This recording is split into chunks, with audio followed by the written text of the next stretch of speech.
lady made it further than he did. That's true. But the backstory I got was the judge just gave me 5 years. And you don't run for Tilted that. more towards them, I'm okay. I mean, you I'm so can- close, I get my voice in my lungs. Yeah. Y'all Yeah, are but you should Are we just live still- now? Yes, We're ma'am. live? Okay, all right, let's get it started. Thank you. All right, the Nottoway County Board of Supervisors budget work session is now I'm calling to order. If you would, can we all pray together for invocation? Father, again, that we thank you for this time that we can come together. And Lord, I can see that summertime is coming. Father, we know that even during these changes of seasons, a lot of people have broken hearts and they've lost loved ones, and we lift them up to you. Lord, we're so thankful that we have family that supports us. Father, now we know that money is important to you. You bring it up many times in the Bible. It's important, not important to you, but important to us. And Father, we just ask you to guide us and lead us now and be with us. Through Jesus Christ we pray. Amen. Amen. All right. So let's pledge allegiance to the flag. Good. I pledge allegiance to the flag of the United States of America and to the republic for which it stands, one nation, under God, indivisible, with liberty and justice for all. All right, thank you so much. I'm seated. I'd like to entertain a motion to approve the agenda. So moved. All right, I have a motion to approve the agenda. Got a proper second. Thank you, Ms. Simmons. Any further discussion? Hearing none, all in favor signify by saying aye. Aye. Same sign. Opposed.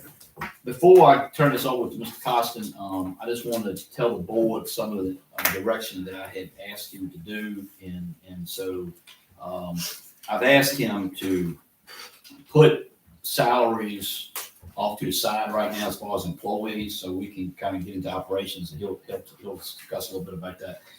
And I want to make a public statement too that that we won't probably have some hard conversations, but I want the employees to know, whether in this room or not, it is not about their performance as employees, about the position and getting the position in line with the what we feel like is fair for Nottoway County and surrounding counties. So I just want to make sure everybody understands that. But tonight we may not even get that far. I think Mr. Carson, he's kind of got a plan for us, but I just want the board to know kind of, how we're going to tackle this beast tonight. So anyway, with that said, I'm going to turn it over, and Ms. Kingery showed up, and thank you, Ms. Kingery. I'm sorry that I didn't see you when you first walked in. So anyway. No, I came in during prayer. So Oh, I okay. said- All right. Gotcha. Thank you for coming. All right. Mr. Chairman, thank you. Good evening, members of the board, everyone attending and viewing. I have a little bit of an opening statement tonight. I want to set a little bit of a tone here. And my statement this evening is twofold. I'll try to address recent comments brought forward by citizens related to the county's FY 23-24 budget process. And with respect, speak truth to power. The budget for fiscal year 23-24 has been handled differently again this year, as it was initially presented to the board unbalanced. This was not the staff's proposal. It was done by request to see all funding requests prior to any balancing efforts. I know of one other locality where this same start to the process was utilized. Still, there was continued effort to improve the overall process for requesters. The forms were altered slightly to be more relative, that is, distinguishing non-governmental organization requests from governmental organization requests. Also, there were additional budgetary lines created to allow for additional transparency of how taxpayer dollars are being used. Now, a lot of that was kind of behind the scenes, but more openly, more in front of the scenes, there was once again input sought from all department heads regarding their needs, both current and future. And there were several that chose to meet with staff as well as the board to further elaborate on their requests. As to revenues, at this point, there has been no tax increase proposed, nor has there been any revenue included for water or solar. The county does not have a water department or water authority, and none is proposed. There is no reliance on any solar revenues, as that issue remains with the Planning Commission as part of the comprehensive plan and would only be guidance language, not an enabling act such as passing the zoning regulations, citing, or revenue sharing ordinances. It was stated that the county spent more than $150,000 on the Davenport study relating to the school system. This is not accurate. The county paid Davenport and Company $26,822.19 for the review of the school's finances. This was done in an effort to share with both boards and the public what was being spent, where, and dispel any thoughts of the county grossly overfunding the schools beyond the minimum required local effort and local match.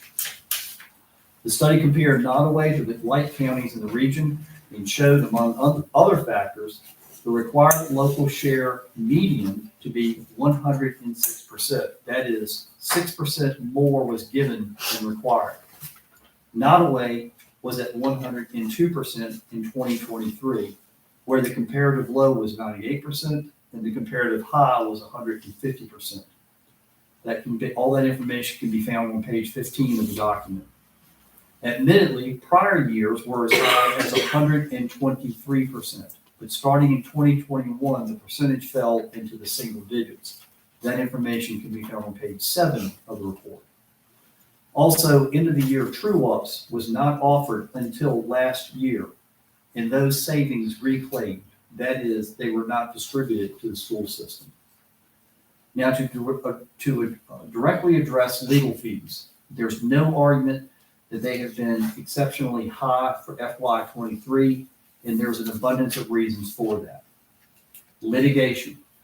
We had no choice being brought into a multi-party suit which included boards and individuals. Despite efforts to consolidate representation, when not successful, multiple attorneys have to coordinate the defense. Additionally, enforcing the county's development ordinances is an area where, simply put, you can't have it both ways. If you're going to enforce the ordinance, sometimes you have to take people to court if you can't get compliance at the staff level. RFP reviews. These were done for the solid waste study and auditing to assure completeness of accord to procurement requirements so subsequent contracts would not be invalidated. And then those led to contract reviews related to the long-delayed but desired projects such as a solid waste study and a fresh search for an auditor, as well as the reassessment cycle, which we'll have every 6 years. But this was the year that we hit having to look at that contract. Even with these now behind us, it's necessary to have a strong legal representation on matters such as those the county has faced since the listing for legal counsel and subsequently contracting with Sands Anderson. It's expected that with the growing knowledge of staff and measures suggested by the board, we will make every attempt to reduce legal fees moving forward. Ms. Tomer will now provide a brief overview of the proposed revenue and expenses so as to show you in the taxpayers what dollars are proposed to be used for what in FY 23-24. But we do need to note right up front, if this is going to happen the way it's presented, you're going to have to touch into your reserves. Okay. To avoid a tax increase this year, which, as I said previously, there is no tax increase. I do want to go off script for a moment. This past weekend, I've made no secret. I have some rental property. I received this letter from one of the jurisdictions that I had some of that property in. And I will read to you this. It's a letter from Andrew O. Trevett. He is the city manager for the city of Williamsburg. This is what he's telling everybody in Williamsburg. I read this. I said, we're not alone. However, the same financial pressures you are facing in your home, the city is facing in its budget. The cost of doing business, from fuel to office supplies to the recruitment and retention of workers, has significantly increased due to the pandemic, unprecedented inflation, and changing workforce expectations. So that's my opening statement, Mr. Chairman. I'd be happy to take any questions, or we can just turn it over to Ms. Tomer. Anybody got any comments? I would like to say that I appreciate Ms. Tomer and I appreciate you too, Ms. Shackleton, to y'all work on this budget. When we had the first budget meeting, there was no direction of hey, how do you want it? I think Ms. Tomer pretty much presented it as we have in the past, and then I got frustrated about it. It's like, how are we going to get there from here? So I appreciate y'all, buckling down and help me get there from here. So the best way you can. And I realize tonight you can get us so far, but you got to make the horse has got to drink the water sooner or later. Okay, so that's where we stand. Anybody want to make a comment? All right, Kate, I'm turning over to you now, please. I guess the first most important fact is the budget is balanced. It is balanced using general fund reserves, but it is balanced at $52,306,391. And I'm taking the side, I know how big that number is. As far as how you guys want to go through this, you have individual tabs in your binders. You can start with the revenue and go page by page with me if you choose, or you can just kind of listen to what I give you as far as additional information. And if that's okay with y'all, I'll just proceed. Okay. Okay. Plan. Real estate, total taxable value, after all necessary subtractions, land use, veterans exemption, is $962,104,542. Kenny, where you at? Can you kinda like give us pages, which helps us show us- Start at Fund 100. No, you work it that way. Okay. Yes. I'm looking at the overview thing. I'm sorry. Sorry, Kate. Thank you. Go back again. I'm sorry. All right, I'm with you. Your budgeted real estate is based on the estimate of the total taxable value of $962,104,542. The collections for both real estate and personal property are budgeted at 98%. Where you at? What page is that?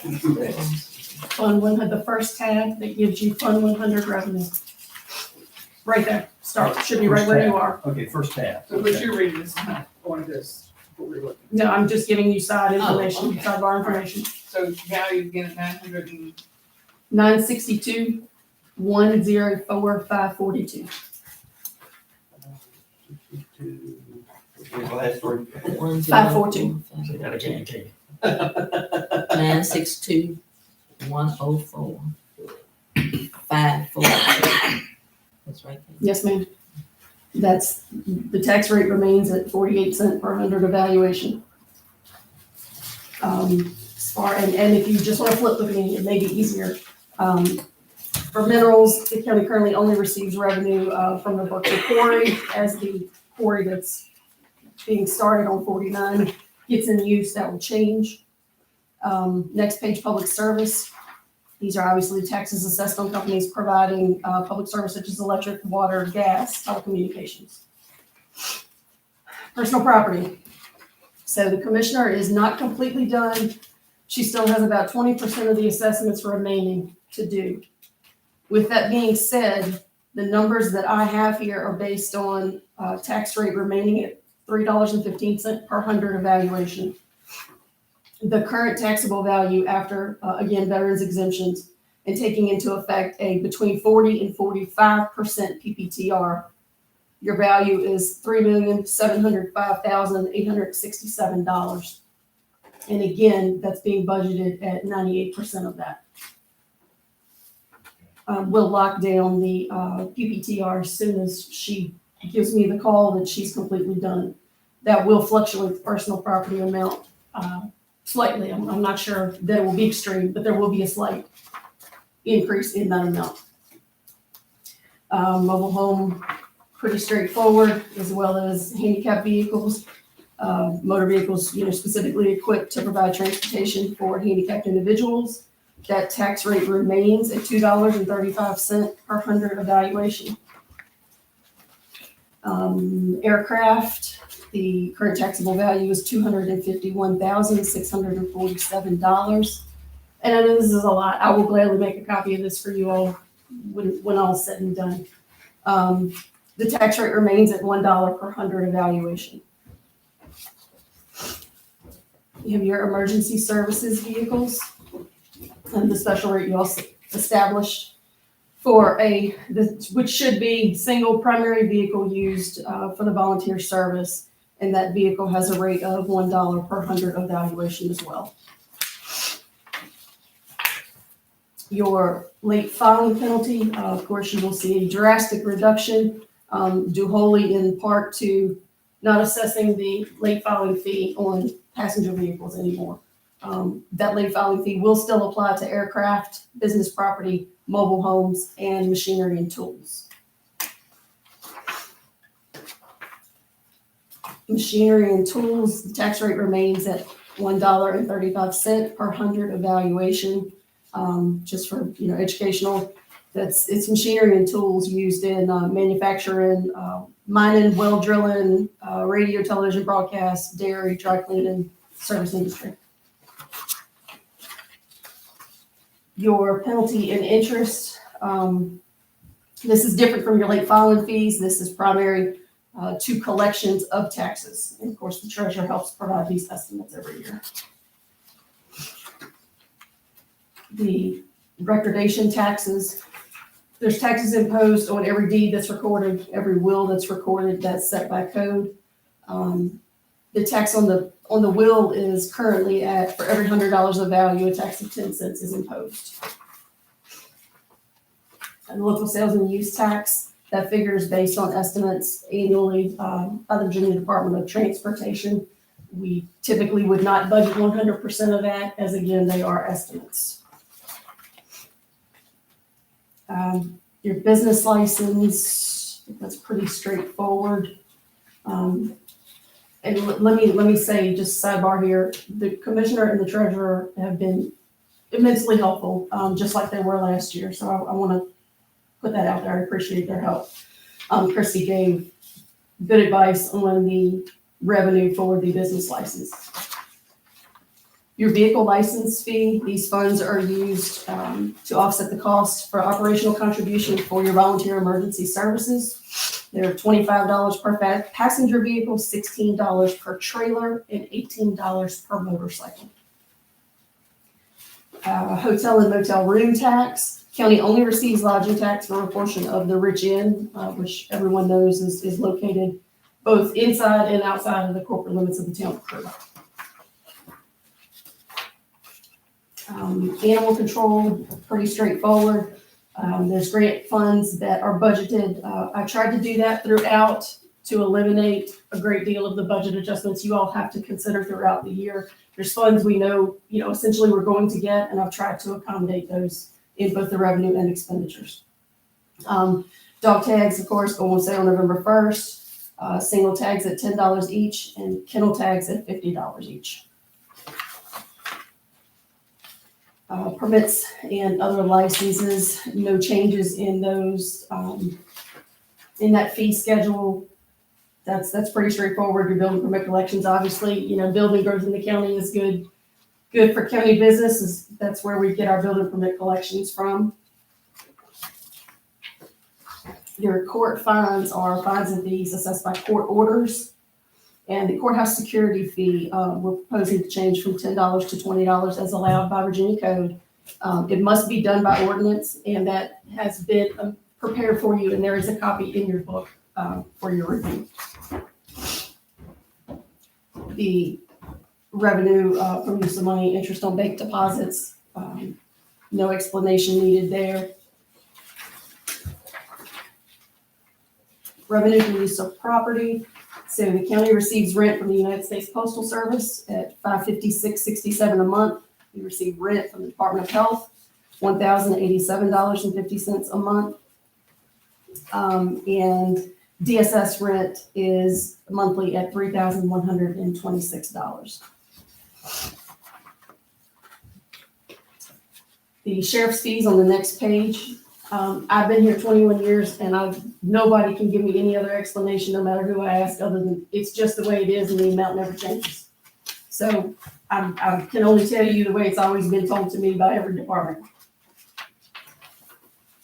The Commonwealth Attorney. Does somebody write a check to go somewhere? I believe that it is assessed in court orders, but it's not every court order, like courthouse security fees and jail fees. It's only assessed on certain lines. Okay. All right. The Commonwealth's attorney fee, the actual first Commonwealth's attorney fee itself, that's pretty much the same as what I just explained. As far as the FOIA request, there is an increased interest in documents related to court matters these days, and there are FOIA regulations that allow that. So she has seen some expanded increase in that. So there's a small amount budgeted for that. Emergency services. You have a small amount for recovery from any large-scale hazmat incident.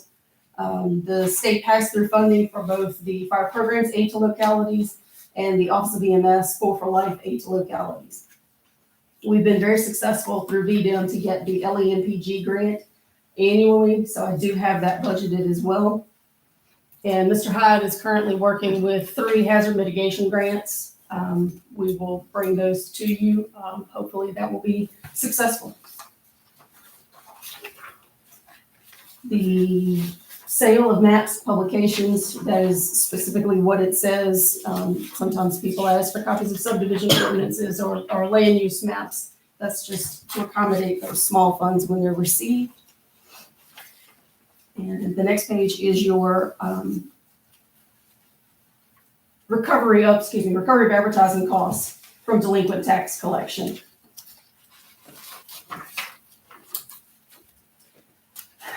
General revenue.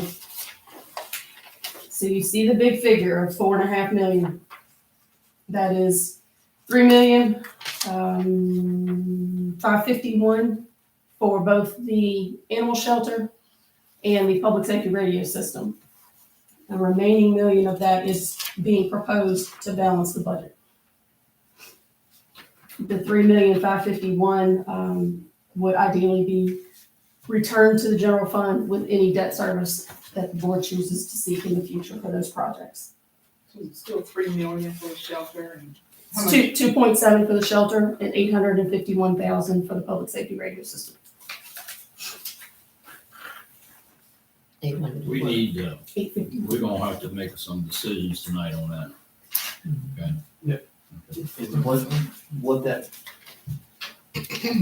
how you get there in terms of putting it back in is through a reimbursement resolution. And so when you go out and you get your financing, the first check you can write is back to yourself if you put money up front for one of these projects. Mr. Chairman, if you want to cover that now, we'll move on, circle back to it. How close are we to a stopping point, okay? There's not a great deal more in the revenue if you want to get through that and Yeah, then let's keep moving. Yeah. so that's that same page. The cost allocation is the school payment to the county for the allocation of services between the school system and the county. The cost allocation plan also allocates the funds that are used for waste management, Department of Social Services, library, that type of thing. That's invoiced to the school every year to be returned. The UAB Tobacco Revitalization Fund, Regional Opportunity Fund, excuse me, that is the annual payment for the trough loan for UAB Pro. UAB Pro pays the county in turn sends that payment to the Tobacco Commission. Gotcha. And that is the annual amount. Everything else, that's pretty straightforward. Let's move to the next page. Actually, you can go through to page 42.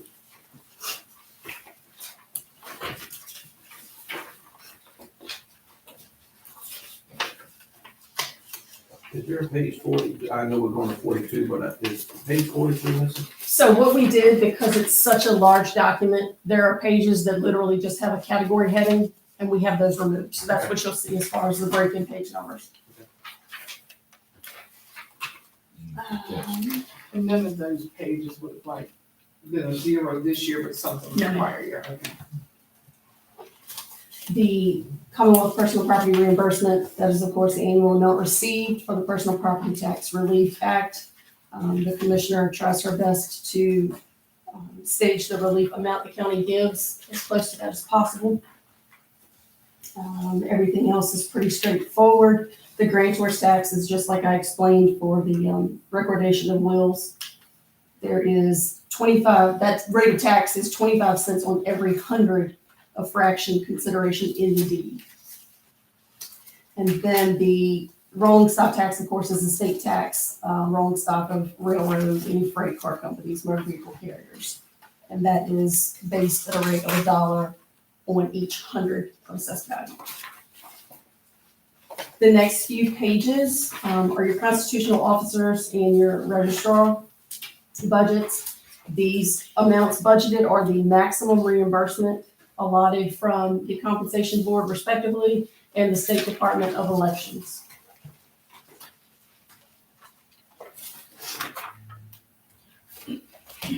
If you want to stop at page 45, you have the breakdown in the sheriff's. We have the school resource officer grant. That is the total grant award for the 5 officers for fiscal year 24. And we are in we will be going into the last year of the original grant award for the 2 initial school resource officers. So anything after fiscal year 24, the county will be picking up solely. How much is resource officers altogether? That's one. Well, the amount we're gonna receive from the state State. grants is That 254. stops, okay. Yeah. Then you have the dispatch, the town contributions for dispatching. And that is $7 per capita from the towns. Like the other departments that use the sheriff's office fuel, DSS, we actually submit a check to the county on that amount annually to reimburse. That's why that's by itself. Let's see. If you want to go to page 47 for the treasurer. Credit card fees, of course, credit card fees collected. The D&D stop fee is recouped dollar for dollar when the individual comes in and pays their taxes for that D&D stop to be released.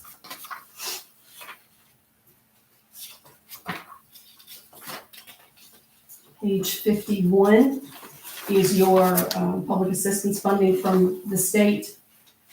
It also includes the state funding for the Child Services Act, which is, I think the county's average is 26.86, I believe it is, as a local match. It does vary for certain services, but that is a good idea for an average.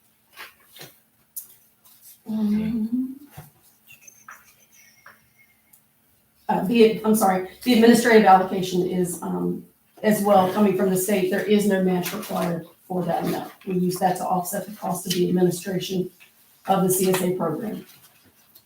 The next page is your maximum amount that will be reimbursed from the state for any VCBR residents that are housed at the Piedmont Regional Jail.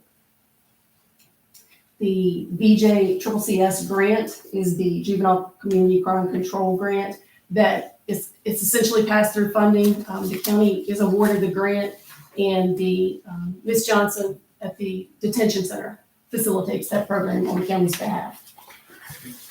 Going back to that DCBR reimbursement thing, you remember, was 200,000 decided before they grew? This was the final amount that they increased it to. It Oh, started so they out, had increases since they it grew. started out at 100,000, Okay, and then okay, it gradually okay, went I up. got you. That has not been changed from that. Yeah, I got you. Okay. All right. I just want to make sure that it grown and the money did grow, but it did grow, so, okay. All right. For the library, as I explained earlier, trying to budget expected grant funding, I did that as well. For the library, the state aid funding, you see that amount, that is the maximum amount of state aid that the county will receive for the operations of the the library, forgive me. There is a bibliostat or true-up, if you wish, that the library director has to do annually to support that figure. And then you have the town contributions to the library. The 3 towns submit small contributions in donation, I would, for no lack of a better way to say it, for the library operations. Blackstone pays $2,000, Burkeville is $500, and Crew is $1,000 annually.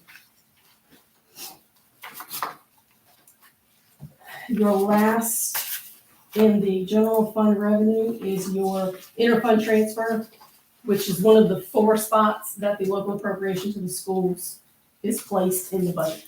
So that is your local appropriation to the schools. So that brings your revenue for your general fund to $17,088,776. And I can stop there if you'd like me to. Yeah, let's take a time out, you would. Thank you. Well, all right, so couple issues that I'd like to open the floor about. So, Okay, so let's talk about the animal shelter for a minute. That's like the beast, the elephant on the dog on the table, whatever you want to call it. The problem I'm having is all right, here's my problem. Just before we say a number, when we say numbers in public, contractors listen. Okay, you get what I just said? Okay. But we never did say $3 million. Okay. Now, how do we give, I mean, if we're gonna have to say it, I guess, because if I'm a contractor, I'm gonna read the paper or look at the thing and say 2 + 2 = 4. So how do we do that and make sure we got good bids? Now, I've been meeting John, and we had a conversation with the contractor the other day. He's throwing out ideas like, and maybe I'm getting too far in the weeds of that right now because this is a budget meeting. But could we put out for bids and say, hey, how about putting a metal shell building up and then compared to, I mean, in other words, get 2 different kind of bids from contractors. Because Lynn, help me right, they went to wood because they were trying to save money. That's right. But then some people think that they can save money by putting metal up. I don't know. But our guy who designed it, he don't believe in that. But some of the contractors people who can contract with business thinks it can come in a whole lot cheaper. But I don't know. That's on down the road. Does that make sense? We got to come up with a budget.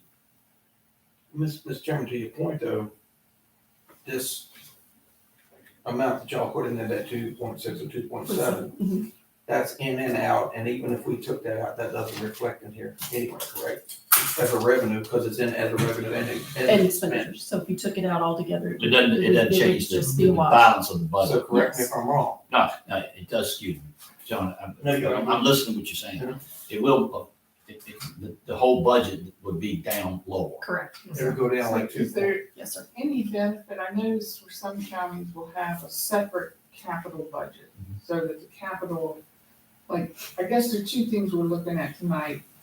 One, that our budget has gone up to 52 million from, what was it last year, 48. 48 something. And does this, I don't know what was built into last year as far as capital improvement, but does having the capital items in here inflate this budget so it makes it look concerning that, Yes, ma'am. so would there be any benefit to have a separate capital budget? Even if you did that though, you would still have a fund budget that would be in the final total. It would. It would be its Yeah, own you have to- fund, Yeah. you but have it to would put still total be in the there. final total. Unless, Some counties actually have 2, I mean, like a separate, totally separate budget for capital improvements, Yes, ma'am. but it's not gonna be pulled back into. Essentially, it will be at some point. Like As this you is expend the- operating- as you an expend those operating funds. Budget versus a capital budget. oh, I see where you're heading. So your expenditure side, you could have a separate CIP with an expenditure side that shows all your projects. You gotta have a revenue side that shows where you're getting the money from. So if you're going to use reserves, then that's kind of where the connection between these 2 budgets come from. So, but there's also the bond issues, the financing issues. It's gotta be balanced. However you want to separate or categorize, it still all has to be balanced. But In perspective, if you work for, you can pull it out the expenditure side, it changes the revenue side. But also what she's talking about too, though, if we. No, you go ahead, I'm sorry, let's. No.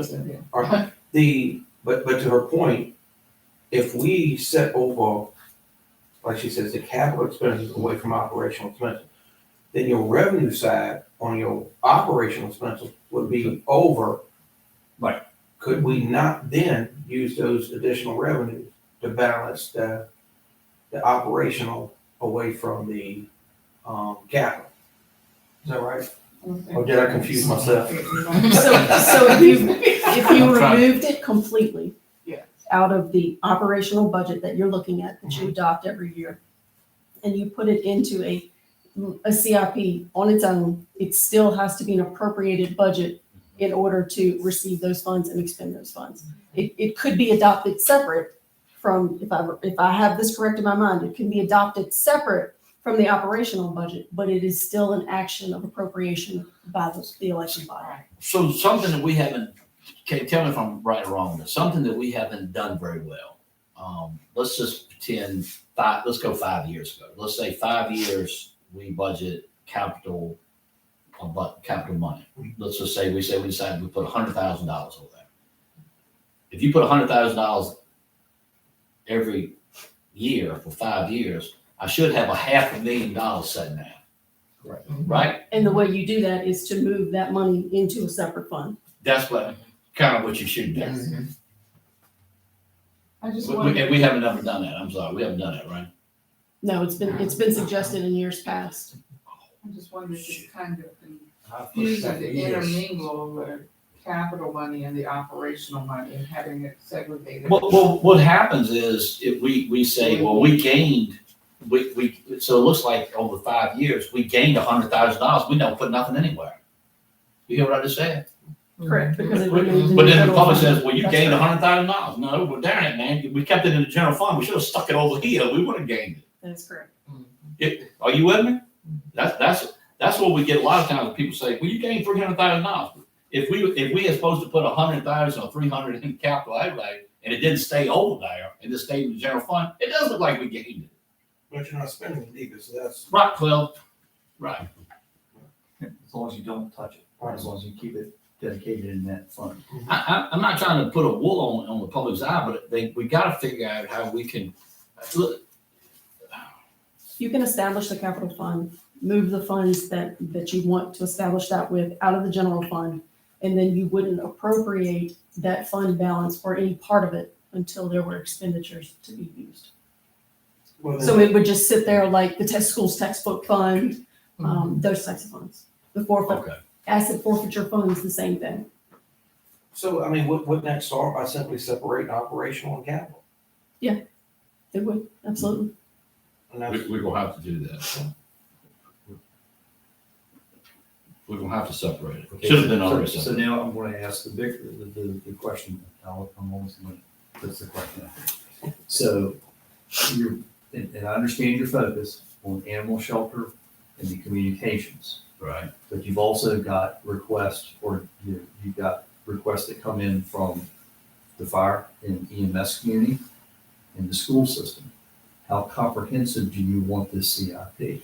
but wait a minute, the schools have created their own capital outlay program. They have their own capital outlay program, but the funding source is over here. Right. So that's why I'm asking, how comprehensive do you want to make that? Because I can tell you the work that the chief's been doing with Mr. Hyde, they're looking 20 years out. Right, They're and they looking should. 20 years. And your typical governmental CIP is usually around 6 years, 6 or 7 years. But if But we're people are doing, planning out farther now because of the cost of stuff. Yes, ma'am, I'm sorry. let's say we're doing required minimum funding of the school. Mhm. Then what they do with that is they've got their own capital. We don't really need to incorporate that as part of our capital. As long as they've got to do capital. Right. Right. That's Like the exactly same what if the emergency services are gonna use funding that we provide to them. It's not a capital project for us. I mean, I can be wrong, but it would be, they would have that in their plans. Would be their capital project. What I would just think it would be wise for the board to start realizing they're going to come to you at some point in time every year and ask for a contribution towards some piece of equipment that's a capital piece of equipment. And you should probably factor that in there. You don't have to, but it would be something that, so to get to a conversation Mr. Bowen and I have had previously, Right. is so every year they don't have to come hat in hand asking for money. That there's a plan that they know what's going to be funded. Because it may not be a situation where, Mr. Hyde, you want to jump in here and help me, you can, but it may not be a situation where, well, this year is Blackstone, next year is Prue, next year is Burfield. It may be, one company because of the due date on their apparatus. You may have 3 pieces of equipment expiring out of Crew, and that's where the money needs to go for some time. Yeah, But you wanna- if you don't mind, because I explain mean, some of well, this? this is good. I like this conversation, because we're really doing what you're wanting to do. We're already there. But the only thing we have to do is get you to earmark it, you know, because we've already laid out the plan. And if we don't, I guess, sort of get something in that plan moving forward, it's gonna drown us in the future. Well, let's be clear that what you're earmarking as the plan. Right. Isn't the ask to the board. It's just what we know is going to be coming up. Yeah, and we already know the Like figures. That's right, and we already know the figures, and we actually, our last work session, we took an average of 10 years. So we just took the first 10, like Mr. Costa said, we've already gone 20. Mhm. And we had all the chiefs plugged, you know, we're using replacement times. Right. This could work for anything, trash trucks, school buses and all, but we've done it for what we do in the industry. So the first 10 years is an average of 872,000 in today's cost per year. I got you. To earmark it, so see, it's 37 vehicles.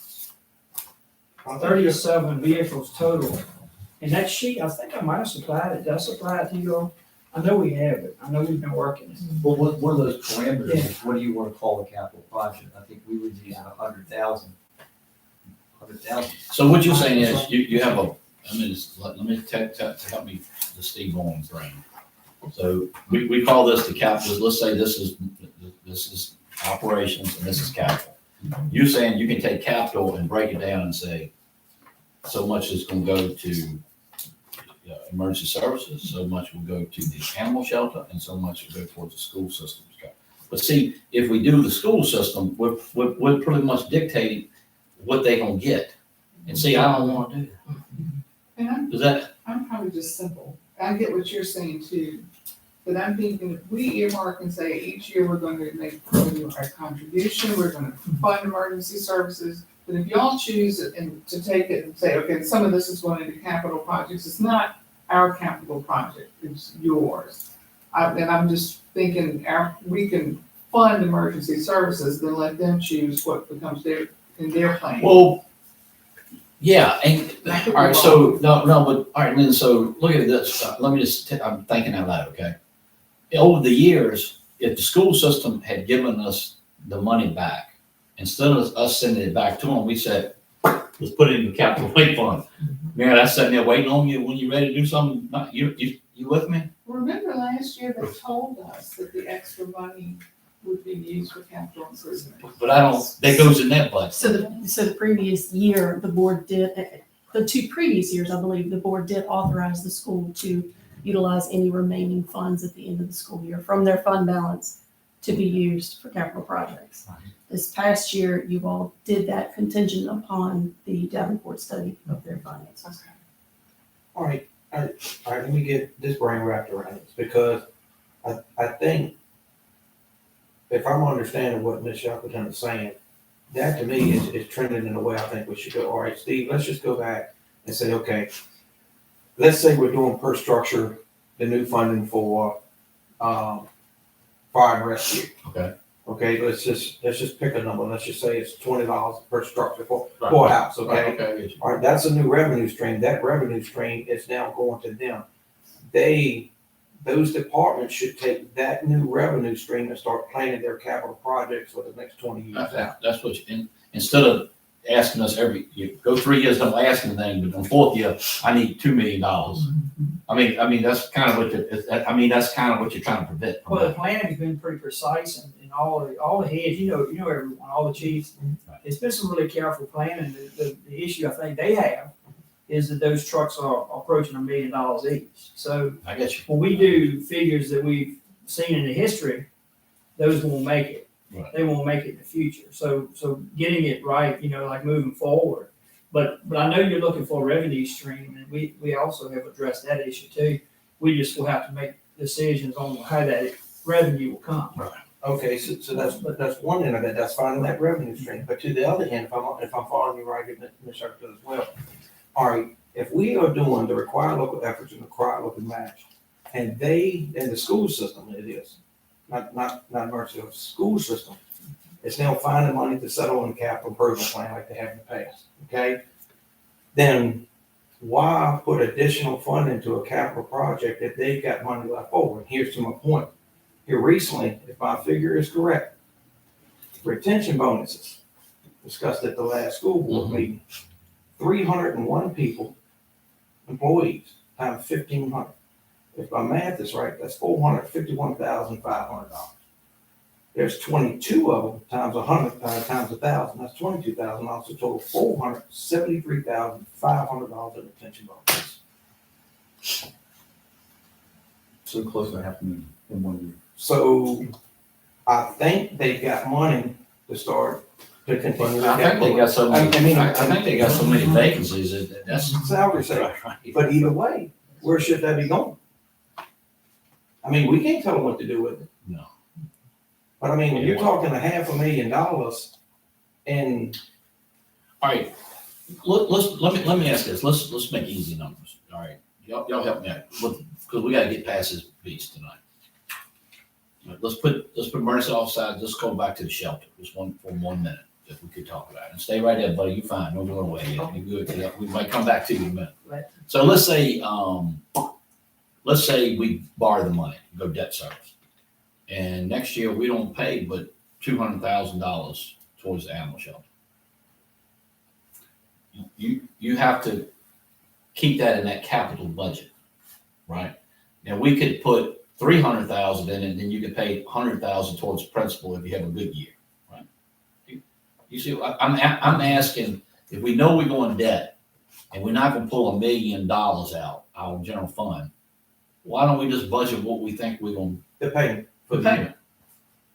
The payment for the year. So what you're talking about is 200,000. She did that on the expense side. Yes. Okay. The interest for That's what that. the debt that's what you service meant for by- that is included, yes. And I don't know, where you would look for this, financing for the shelter. And I don't know if the terms of municipal financing allow it, but if you had like a line of credit set up so that you can draw and only pay interest on the money as you use it, rather than taking the whole sum, putting it in an account, and then you start paying interest on, whether it's 1 million or 3 million. If today you would need 200,000 to pay the contractors for this week's work, you Right. draw 200 and that's what you're paying interest on. I don't know if that's a possibility, something you just. Well, you have to, when you have to get a construction loan, I'm just, or, the contractor, once he goes into it, he's gonna want payment for materials and stuff. Let's say it takes 3 months to build it. And that's what I'm saying, if it's set up as a line of credit, if it's possible, I don't know, then you say, okay, I need the money in my account today to pay him. So I got you, I see what you're saying. So that's a Davenport question Yes, in terms of. that may not be available in municipal financing, I'm not them. Right, but that's a Davenport question, and my last conversations with them, it's kind of hinged on, let us know what the bids are. That's Yes. what I was gonna say. I Let us know what the think bids that's are, and not only for the animal shelter, but for the radio system, because if we pull it and look at, one large, not treated as two separate, and two separate asks, but say, okay, and bundle them, and basically say, we need this amount of money to do these two projects, and see how rates do, if we do a better rate on that than if we go separately one for another. I'm sure there are financing companies out there that will go after brick and mortar stuff, and there are others that won't touch electrical gadgetry. Mhm. I But think it really we comes just back get to the bids. Get So the I bids. know, but for budget purposes, we have to have something to plug in, right? So if we, as a separate capital budget, let's say we plug in for budget 1.5 million, and then bids come back and this 1.5 isn't gonna touch it, we agree, well, we're gonna finance more than that, can you amend your budget, Or if it comes lower, or the CARES kicks in and brings in more. Right. There's a lot of possibilities there. Did I just hear the word 1.5 instead of 3 million? Yeah, it was. That was just an example. Yeah, that's just an example. Okay. I just hear that number, I was like, okay. I think it's because we just raised the air out the number the other day, and then Right. that's just kind of sticking. But the only thing this will really affect is the total budget. That's it, the amount of the total budget is, Yeah, it doesn't, you're not saving anything. That's right. It's just a matter of total budget. But let's be honest, we're not gonna spend $3 million. Gotta be honest about that. No. Right. No. Not gonna- So that's, to me, that's elevated, way elevated, over the 50 million of the total budget. Well, so like, just like that number y'all graphed there, so if you said it was 1.5, then the total budget would come down 1.5 million right now. On both sides. Okay. So kind of what I'm hearing is you want us to pull out the capital items, put them in a separate fund, show revenue as basically being financed. True. Are we saying that for the public safety radio system as well? I Overall, yes. said all capital, all capital. Those are the two big capital plans. Y'all okay? I mean, you hear what he just said? Or did we Yeah. take like somebody? I think I'm just trying to summarize. No, you're trying to what I'm summarize it, hearing right. From you all. Yeah, What's I everybody else think? like the idea of keeping the operational and capital completely separate. But do we still put something in capital out to general fund? You have to do that just for budget purposes, though? You would if there were planned expenses that you knew were going to be incurred. Mr. Chairman, I think that amount though could be reflective in what we do with the EDC. You're gonna have that. Right. Too. That's what I'm saying. In other words, if you want to say we'll put 1.5 in capital outlay here for the budget, now that we got the EDC reestablished, we may only need $500,000 in hours and $1 million moving into the EDC. You follow what I'm saying? So we're gonna move along with that. Well, because that fund's gotta come from somewhere too, whether it's the LRA source or general fund here to start that. So for purposes to get through this thing, I say we need to do 1.5 right now, not 3. That'd be a fair statement. Yeah. And we're not spending 1.5 this year. Right. Right. This way, should we understand that? And that's what people understand. You use the example of setting aside 100,000 for 5 years.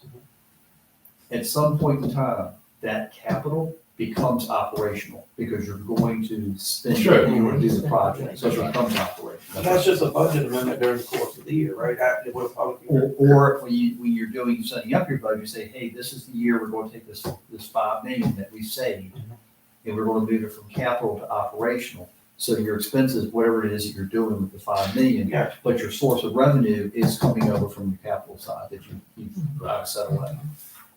And we're talking about taking that same thing and utilizing emergency service in the same principle. Right. I just want to make sure folks understand Mm-hmm. that there's a day when capital becomes operational. Exactly. And you're not trying to hide anything.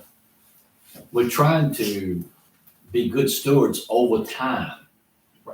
Yeah, it's Does that make not a sense? retirement party, it's not No. a rainy day fund, it's eventually going into operation. Right. It's I call it, we're getting ready for Christmas. I mean, really, right. You're trying to get ahead of it. Instead of being in debt and then trying to pay something. Well, see, if we'd have done that years ago, we might not be in this situation. Exactly right. And what you've always preached about having capital money. So we All right, so- we started now. So what do we, did you get that straight in your head? Well, yeah, I think basically just Okay. to summarize, we'll move the capital out of the operational budget and show it as a capital with revenue coming in from financing. Okay. Some as yet to be determined financing source.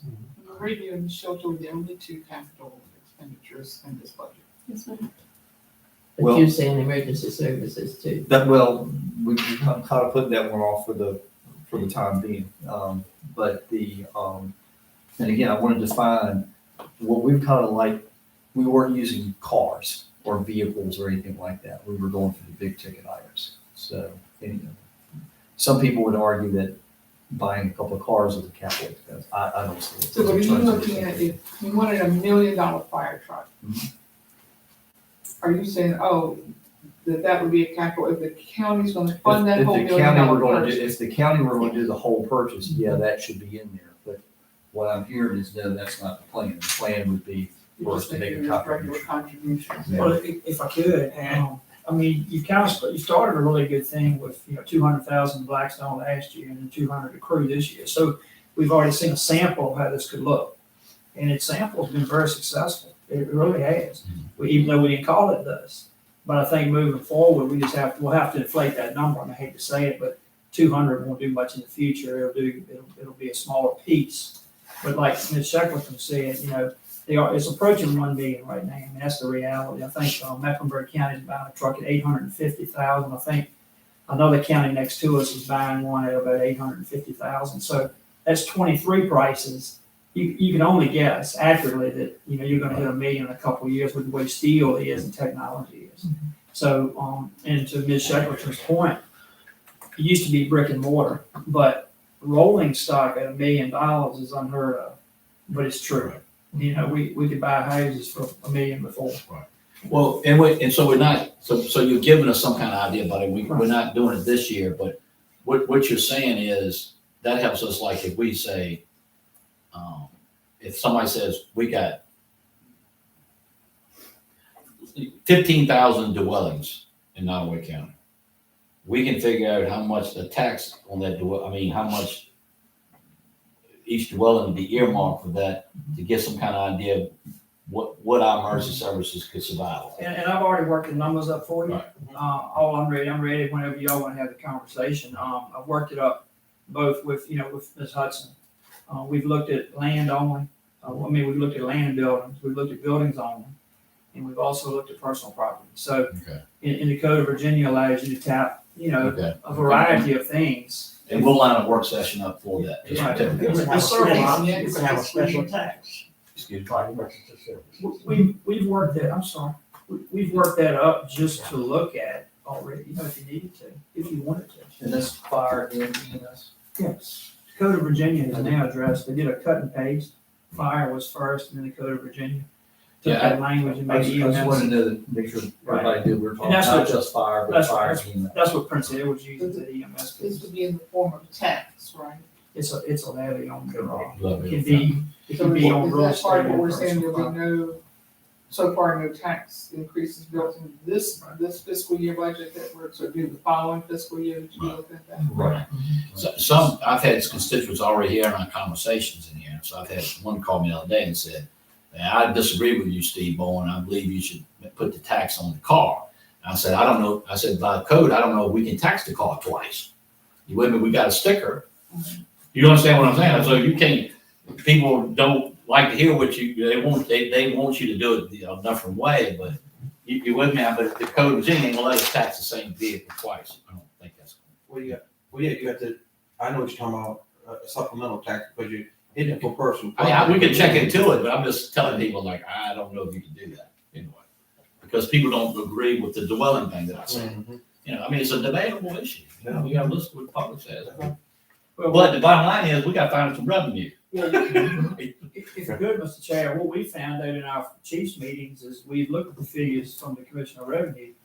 I guess it depends on how you want to approach it, whether you come up with, how much are we looking to gain first, or are we looking at how much it's gonna cost first, and then see what we can do to Gotcha. gain that much. And the figures look pretty low right now on the revenue side as far as the approach. It depends on. Yeah, we did the $200,000 as a start, but that ain't gonna cut it. But they know That's that. right. And I'm thankful that they're trying to be proactive, really they are. They're really trying to keep us. Well, they're being proactive and they're looking at it as the first responder community. Yeah, That this piece of equipment can go over here. Right. That piece of equipment can go over here.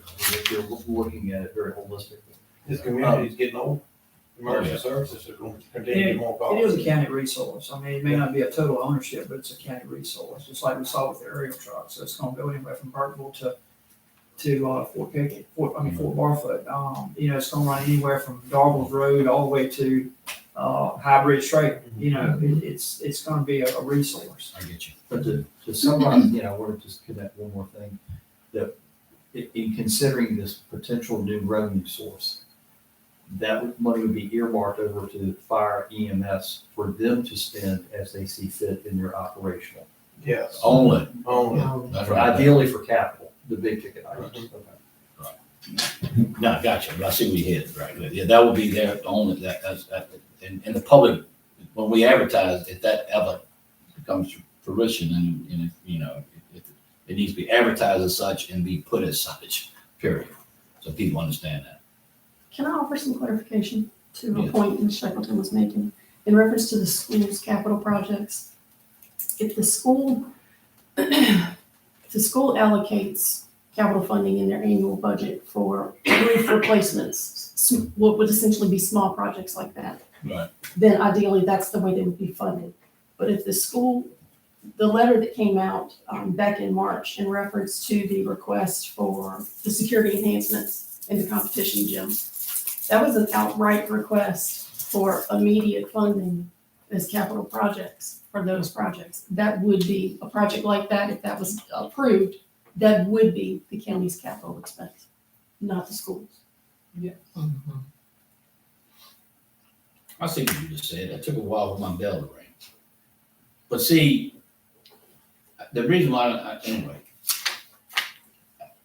and maybe I'm wrong, but I felt like that was put in our lap, to say yea or nay, so we can be the bad guys. You're That's right. just it. Okay. Am I right? Man, sometimes my feelings get hurt easy. All right, I tell you what, if, this is not the gospel, but let's see.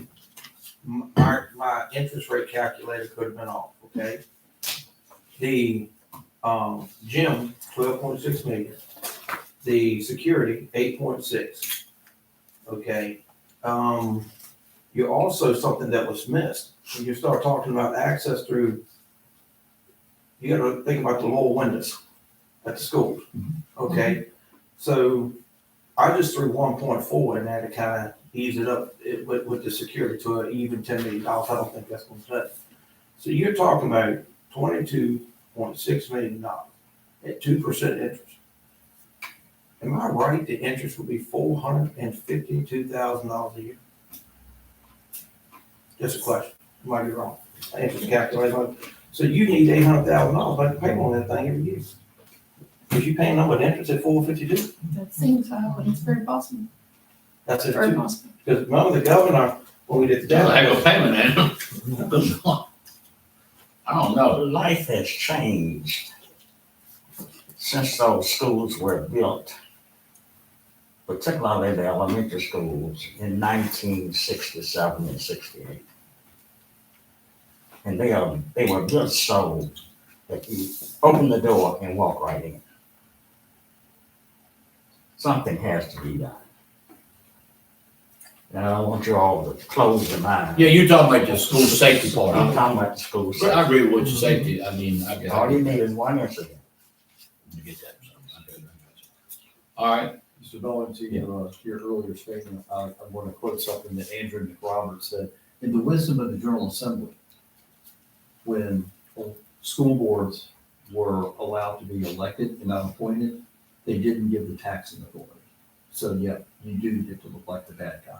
Yeah, But so does every board and every Right. city council. But let me make my public statement. So they wanted 3 gymnasiums, and I voted against it when I first got on the Sure board. you did. And it was a 4-1 vote. Don't let you forget it. That's right, you don't let me forget it. But I said, build one gym and then build a nice one that everybody be proud of. Now, I'm just saying, that's what I said years ago. Pull the minutes, and I said it was in the paper. But anyway, but I don't know. I'm not in the school. I don't know that they need a gym or not. I just want to say, let's do our priorities. I agree with you right now. My highest priority is make sure the children are safe. Okay, and then we'll figure out the rest later. But anyway, but you're right. I need to put my big boy britches on. I think I used that term the other day, didn't I? No, but what your observation was Right. correct, but it's not a unique observation for Right. other I localities. don't understand.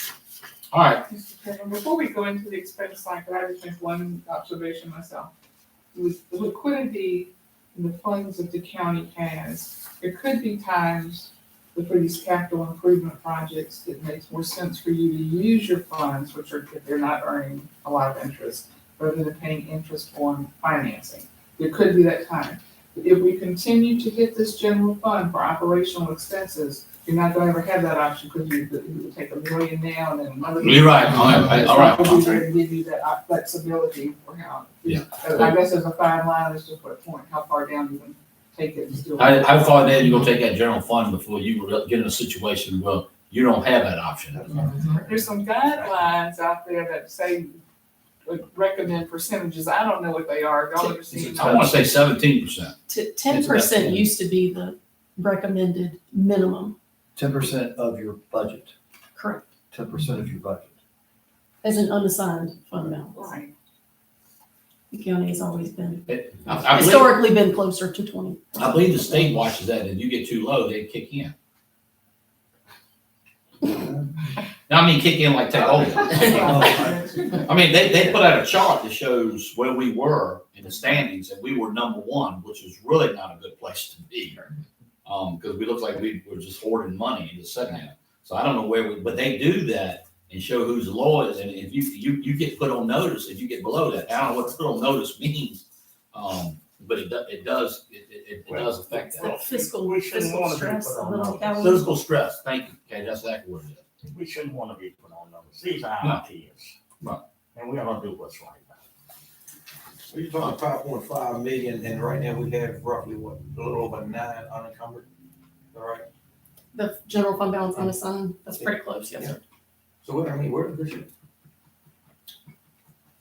You got more confidence? All right, Katie, move on. Let me finish the Yeah, revenue then up let really us- quickly. Then let us fight again for a while. off to 10%. Right. The LRA You got one revenue first. is straightforward. You have, Thank you, buddy. Thank you. you have the interest on the LRA land sales fund, which is a little over 5 million currently. And we did discuss using some of that fund balance to balance the LRA budget and help get some of the projects going, not completed, but going out there. And then you have your rent from the use of property. The general properties, we have 3 housing, residential cottages and or houses. And we have the lodge buildings as well. You have commercial properties that are being rented. You have the officers club, obviously the bowling alley now, but we're gonna finally get income back from that. And the small business incubator, as well as the campground. I did break out both in the revenue and expenditures the campground so that every facet of the LRA can be tracked a little better. Mr. Chairman, members of the board, you do know that you're entertaining some potential land sales out there. And if those were pushed out to post-July 1, then that would be revenue on next fiscal year, and not necessarily this fiscal year. Also, I got a phone call today, I wasn't able to return it, I'm anticipating we're going to probably be approached about doing that timber cut around the airport. And that might be a good opportunity to go ahead and let's just cut some timber. And get some money going. So, okay, that's not a bad idea, but let me ask something else. We talking about revenue for a second, right? Yes, sir. All right, and I think Mr. Roy convinced me, and I not really thought about it. When you sent those numbers out, and I know you guys seen them, you seen them, the legal fees. The legal fees from what happened with the electoral board, we had to pay that. And you mentioned that in your open statement. Can we recoup any money with insurance with that? I mean, we had nothing to do with that. The insurance is already paying a portion of legal fees related to that. They are. What's the percentage? Do we know? It's not quite 50%. It's just shy. It was like $75,000. That's the last 2 months. Yeah, it's Was that case? I mean, going back to your point, your understanding, I can't stop, I'm so bored now. I said, look, don't bring a lawyer there for the LRA. I can handle that part. Bring him in at 7 o'clock. I'm trying to say what I can say, but I can't do anything about that. I don't know what to. Well, if we're showing as expenses, the expenditures of the legal fees for that, do we show as recovery the insurance? Or what No, we're it's paying being is paid after? it's being paid directly to the attorney. So what we're paying is in addition to the insurance. That is our portion that Baycorp won't pay. Oh, wow. Right. Yes. Okay. Wow, oh, wow. So let's just say if it was $50,000, 50%, then insurance would cover. The last 2 months, the legal bill is really over $150,000. Jeez. I called someone at THECO, I won't give any names, and I said, am I being suicidal as a chairman not to have a lawyer there at the meeting? He said, you need a lawyer there at the meeting. Or you're gonna have some more cases. So I don't know what to do, y'all. Anyway, because make sure anyway, all right, but I can't fix that tonight. Katie, I interrupt you, sorry. That's all right. Y'all let me do that. E911, pretty straightforward. You have a communications tax. There's really nothing substantial there. The only other thing worth noting, of course, is for your landfill revenue. That is balanced with $150,000 of the general fund. So you have $450 to make. Yes, sir. All right. And we budget for the study. Yes, sir. Okay. You want to say something? Or you just gonna keep your mouth shut? You gonna gloat? Okay, go ahead. Ideally, the study will produce results that allow you to Okay, see. switch that back. Go ahead. Move on to expenditures. Yeah.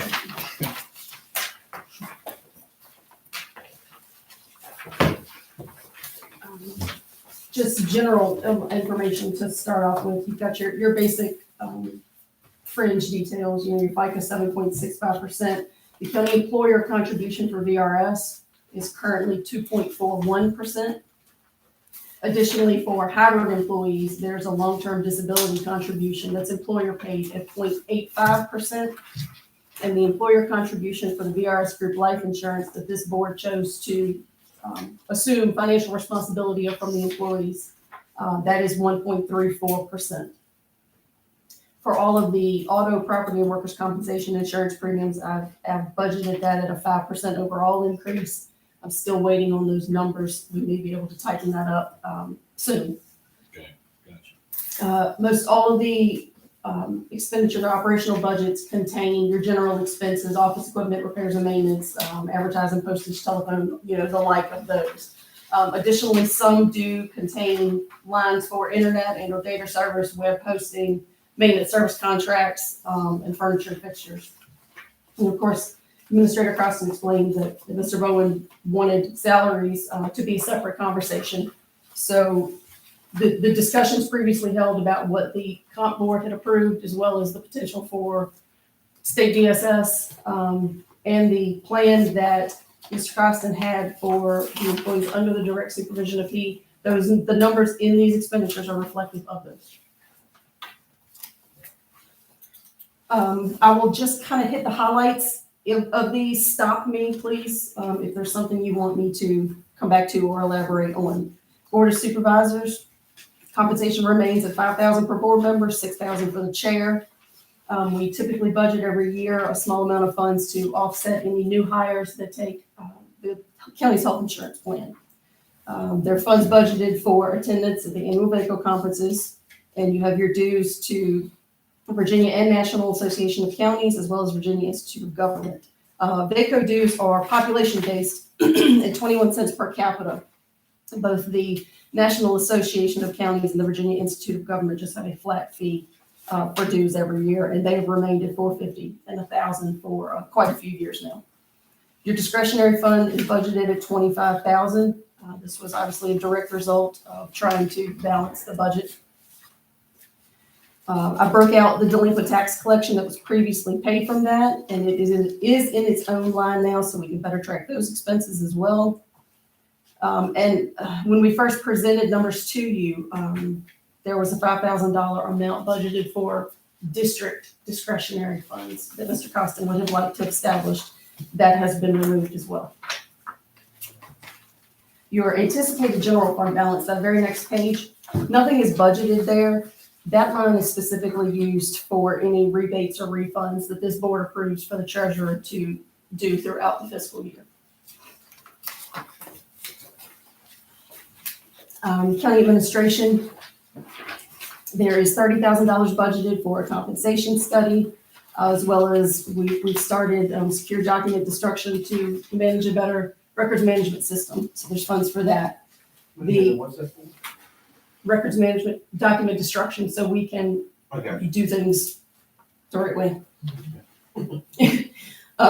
Just so folks know, we have to identify the document, run it through the state library to see if it can be, Disposed of.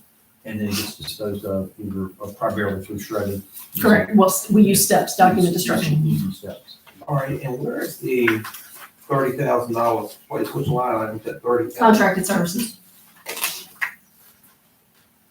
Is that the one? Oh, I see it now. Yes, sir. 3140. Once you go through this, if we have questions about something, should we stop on each thing? Mr. Chairman, he wants to come back? It's completely up to you all. No, you can, no, if you have questions, let's talk about it. We gotta get to it. You want to get through your. Yeah, let's maybe, yes. So, let's see. The annual tech service support and the ESD, the program management support of the AS 400 is split annually between the commissioner, the treasurer, and county administration. So a third of that is included in our budget in the data processing line.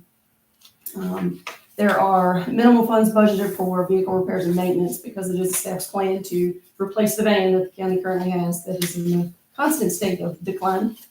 I did confirm that we can do municipal leasing of vehicles through CE4, which is a big municipal fleet supplier. So I'm getting information from them and I will compare that to what, if any, we can do with DGS. I got you, okay, thank you. Okay. Funds budgeted, like I mentioned earlier, for the fuel reimbursement to the sheriff's office. And let's see, we've added a new budget line with a small amount of money for bank fees, stop payment fees, and return of funds for direct deposits when people close out their bank account and don't let anyone know. This is a growing problem. So it is my intentions to work with the newly elected treasurer when we have them on board and move towards as much e-payable as we can. It is very difficult dealing with the decline of service in the USPS right now. And on that note, we had a recent discussion last time we met in reference to the AS 400 operating system. I did reach out to them. They are working on an updated price quote. The one I had was a few years old. And both the treasurer and the commissioner, we had the conversation. And as long as everything is still in the up and up of what they said they could provide previously, they are more than okay with us sticking with that platform, so long as it's, feasible financially. Was there additional monies on one of these line items? No, because we should be able to cover that with everything we already had, Oh, okay. budgeted in 23. Did you want to stop there? Did you have questions, Mr. Hickman? To follow up on the 30,000 budgeted for compensation study. Let's see. That includes for contracted services, right? Yes, ma'am.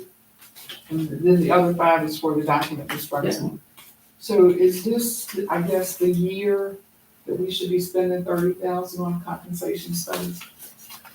That's And- reasonable. I know, and I don't know about municipalities, I know a lot of industries have really reasonable salary surveys that are published annually that cost, I don't know if DACO or BML might, for probably a few $1,000. Have we looked to see if we can get similar, We government can surveys? probably get some comparisons from other like localities. I think this was also looking at, the possibility of, what I'm gonna call the soup to nuts, not only the compensation study, but the job descriptions. And those were 2 of the big projects that I inherited from Mr. Angelina. So did you plan on job description being included in that 30,000 too? I So it's did. not just a compensation study? We create the job descriptions as well. We can parse that out and just do compensation study. I'll just give you a word example. I think Mr. Bowen and I talked about this the other day. We looked at one locality and 3 people are doing what Mr. Zoney's doing. And when you add it together, he's not making what 3 people are making. But, I mean, no,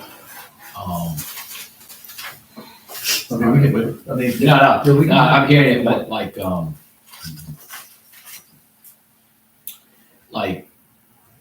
okay, this is a tough conversation, it's a hard conversation. Is Katie, we've got titles, is Katie doing, as being an assistant county administrator, or she's still doing mostly finance? You see, I just asked you, you know, I've tried to expand her horizons a little. no, I get that, no, but no, I I'm, understand what you're saying. right, I'm Very trying to fair. figure out, you know, when you, job descriptions match titles. You kind of with me? I mean, you got, you know, if I take an AOS and I add on this, it all of a sudden it's not an AOS anymore. So I'm bringing the conversation up. I'm trying to figure out, are we going at this thing backwards? You understand what I'm? Mr. Chairman, to your point here, earlier you mentioned, and I made a note here, positions, not persons, and I think it's very close. I mean, very good that you mentioned that, because this is not a reflection on who's doing what, it's what the job description is. Now, this conversation is related to something that could get the water very muddy. One of Dean Lewis's complaints was all the other titles he was having and not being paid for it. And that would bring up one of our current employees, comparative to he's doing a job of 3 people. Now, that's moving off in some muddy waters. I mean, basically, this is where, and then what you've mentioned, and now, did the Board of Supervisors, because not since I've been here, has the Board of Supervisors ever adopted these departments? Because when you go do a study, and you're talking about this is a department head, or this is a supervisory figure, I've never seen that happen. And to your point, and I mean, you mentioned this total, but, and God forbid, it's these things where you say, is there a finance director? Is there an emergency service coordinator? Is there a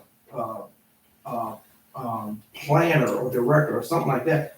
We never established those departments. Are they being evaluated? Because the way I see this is that those individuals work economic planning, financing, and emergency services under the county administrator, not a department. We've never established those departments. So when you go get these salary studies, you're looking at them through this lens, but yet that's never been established. Okay, go ahead. I wasn't here, but I do recall a meeting where Mr. Anzavino presented to you all an organizational chart that showed positions and identified those positions.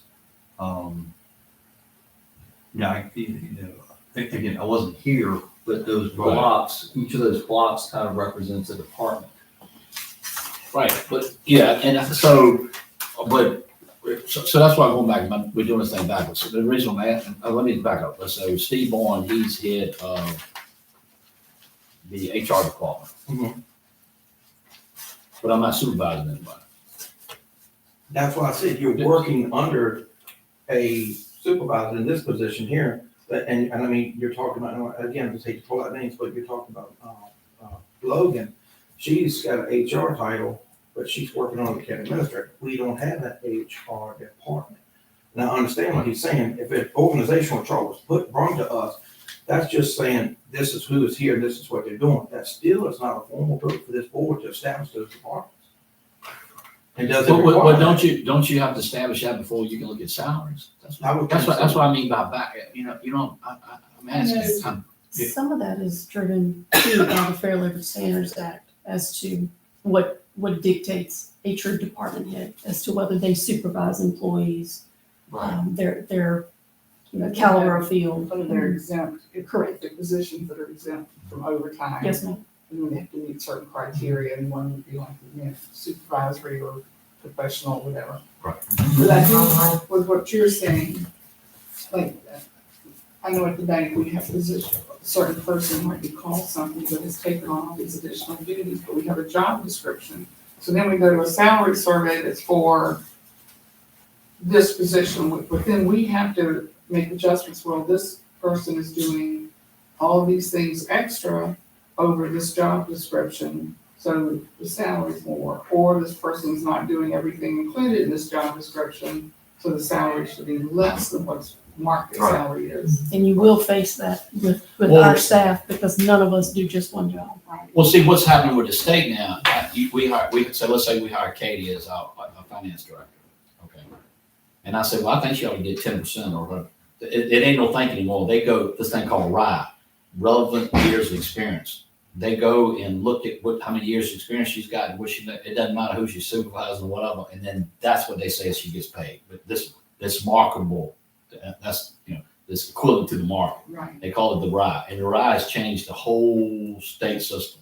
When did that come in? Been doing last year. Okay. And so I can't even budget, yeah. That makes things equitable, and that's how they justify. That's where it's coming from. Because That's there's a right, standard. right. Because what happens is you have seasoned employees who've been there for years, and they're making $80,000, and then they do a round, a new person, and they're making 90. It is what it is. Because they got relevant years experience somewhere else. Well, but to your point, Ms. Shepard, when you're talking about people with department heads, that became one of the points of contentions with the steward. Are we putting employees, if they're called department heads, are they losing certain benefits? All right, but I guess we'll go back to budget. What do we want to do? What is our goal? What I just heard is a study that looks at not only compensation, but in job description and duties, as well as organization. Because our organization, a 15,000 populated county is not going to be organized like Rockingham.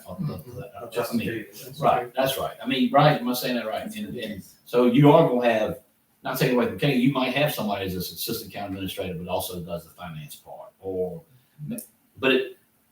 I'm not picturing, but to me, if you're doing, and I don't know what an assistant county administrator does. I mean, I really don't. I mean, let's say John Prosaz was assistant county administrator, but mostly he did a lot of Land use. planning, and it's kind of what Zodi did. I mean, close, right? So it was just you know what I mean? It's not a, so we got to get it organized first. That's the only thing once we get this budget done, should we or should we not, this board come together, have a work session and describe what we intend to have the structure of the county government doing. Right. Then, if we need to do a study, do it based off of that. But we want to retain our employees. We don't Yes. want them to be, it's nothing about them. It's I'm nothing. talking It's, position. it's right. It's And about structure. positions and structure. That's it. That's right.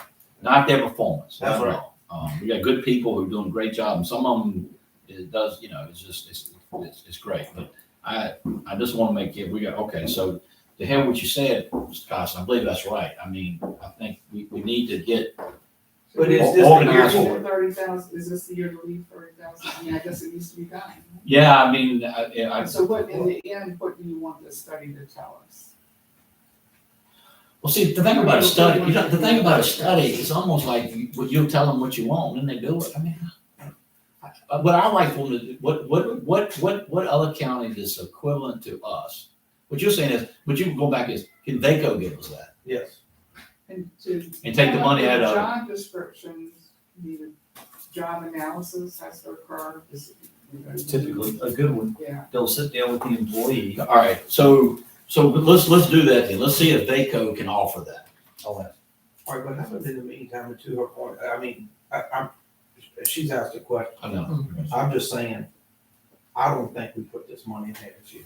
Okay. I mean, we don't know what the hits will be with our farmers either. I mean, that is just that's the elephant in the room that it just, Right. that's a huge amount. Okay. 30 for the contractor services. But we keep the 5 for the records. I'll tell you what then, what we'll do, we'll make just a table, just a gentleman and lady agreement. If something does come out of this and and somebody says, no, you need to do this and it's gonna cost $10,000, we'll take our discretionary fund. I'm good with that. Okay. And if we wipe out the discretionary fund, we'll wipe it out. That's What fine. if we Okay. brought that discretionary fund down to? 25, so we're close to it, right. All right, so let's take it. Good job. And Thanks. Ted will pay for the rest of it. Oh, sure, no problem. Only the lottery this time. All right, Ms. Katie, did you get your other question answered then? Did you have another one on that page? Yes, because you had reduced the capital outlay, talked about the vehicles, because you were gonna look into that, that's already done. And that's all. 7 under the All general fund. right. No, we sorry, good. Under the general fund expenditures, And, should be that index tab. Mr. Chairman, when we get, because it's on this page as well as the system. All right, correct me if I'm wrong, but it was, one of the intentions of the new website was supposed to be able to lead to online payments for fees and permits and stuff like that, where people could go online and can click those links and also pay their taxes and stuff, and we could get these additional charges. I mean, is that something that we're gonna have to add on to in order to make that come to fruition, or is that something that's supposed to be happening? Payment through website. Ideally with the advancements, if Bright can come through on their end, with the advancements of the BI.net program, which is a web-based program, hopefully we can eliminate that. But as far as, you know, once they do that, all of those links will be put on our website, is that correct? Correct. Okay, Is there a service fee for that? So if I wanted to pay a bill, credit card, who's Currently, yes, but we're hoping to eliminate to that. eliminate that with the yeah, because I mean, the taxpayers have paid for this service to be able to do it. Correct. They shouldn't be having to pay for it to use it. You don't know what you double payment. That's right. Like, so as long as, I mean, as long as we're moving that, work in progress. yes. All right, did y'all get the email from Steps? The letter Yeah, I from haven't Steps? read it. Okay, yes, it's from Madeline's house. Today? Yeah, I got the letter in the mail today. It's, they requested money from Madeline's house. They're gonna be taking that over, You talking about the Is that- personal letter? I got it, I haven't read it. So Steps is For taking. their domestic violence efforts. yes, it's $15,000. We have that. in here. Oh, you have that in there? Well, That's not on this, not on the. No, we'll get to that. But you've added the 15 additional to that. Yes, sir. If you remember. We had 2 already budgeted just as a, an in-kind donation to their efforts, and then we changed it to the 15 once we got the letter. Because, If you remember, she came and said that she might be asking for additional. That's right. Well, that's the ask that you got. okay, We had built it already. okay, We've been working with, I think you all know, we've been working with them fairly closely right, for something else, for right? something else. Yeah. That needs to remain. All right. Yes, ma'am. Thank you. We've already established, legal services on the next page, that's been reduced to 125,000, with great optimism. All right, all right, all right, if you don't mind, I'm going. Maybe it's coming down to but anyway, go ahead, John. All right, so You want to take it down further? I would love to see this at 50,000. I mean, I understand, I understand. But if it's there, you didn't spend it. I mean, You're in litigation right now that's not going to finish by July 1. If you look at the reality of what we've incurred, even if we look at hopefully incurring less, do you think, is it reasonable to think we can make this much of a cut? so, and one of the things I was thinking is, and guys, it's just one of those hard decisions we may have to do. It may put more work on us. But like I said, if the staff puts together items that's not an urgent matter, if they put together these items, send these requests over to say, hey, we want to confer with the attorneys about this, and have this board formally vote on. I think that's another way to curb those things. So, I think what he did was his math, because we've had this kind of conversation. We figured, let's say if you get, if you had a meeting that lasted so many hours, let's say 4 hours, which it should, our meeting shouldn't be that long, but if it lasted 4 hours a month, so much per hour, an hour to get here, an hour to go home. So that's 6 hours at times 12 meetings. That's kind of real math. Is what you're coming at. And that won't even be a 50. Now, That what was you're trying to like- do is you're eliminating the, you are eliminating the drive time, which is 2 hours. But at the same time, I think if you go into presentations, you almost have to have, like public hearings and stuff, you have to have. But they're gonna have to look at our zoning, John, before we publicize. You know, That's right. The zoning's gonna have to be looked at. Well, Can I offer a specific example to maybe see how you would handle that? Specific example being HR related matters. Logan is slowly getting versed on things that we've never dealt with, really. And there've been things that in general, we really needed legal expertise to say, hey, you're not getting into muddy water here. those types of scenarios sometimes come about right as payroll is being done. So how would we handle matters like that as far as if the board wanted to pre-approve, our interactions with the attorneys? How would we handle those like last second But you got scenarios? to get it. Well, I think you have two problems there. Number one, you have someone doing payroll that's also doing this, so you've got them jammed up. That's one problem. The other problem is you got a personnel policy that you ought to be able to revert to, that we need to get taken care of. So that gives her a tool before going to legal counsel. That is true. Yeah, so If she we can get use a that tool, functional policy. get with her county administrator, assistant county administrator. And then if it's something urgent, well, you pick the phone up and call the chair and say, hey, look, this is what we got here.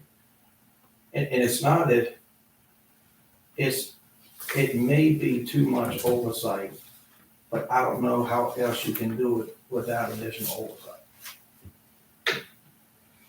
The, So,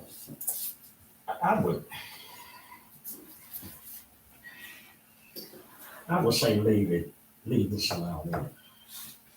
you know what's sad? And I'll tell you why I'm saying that.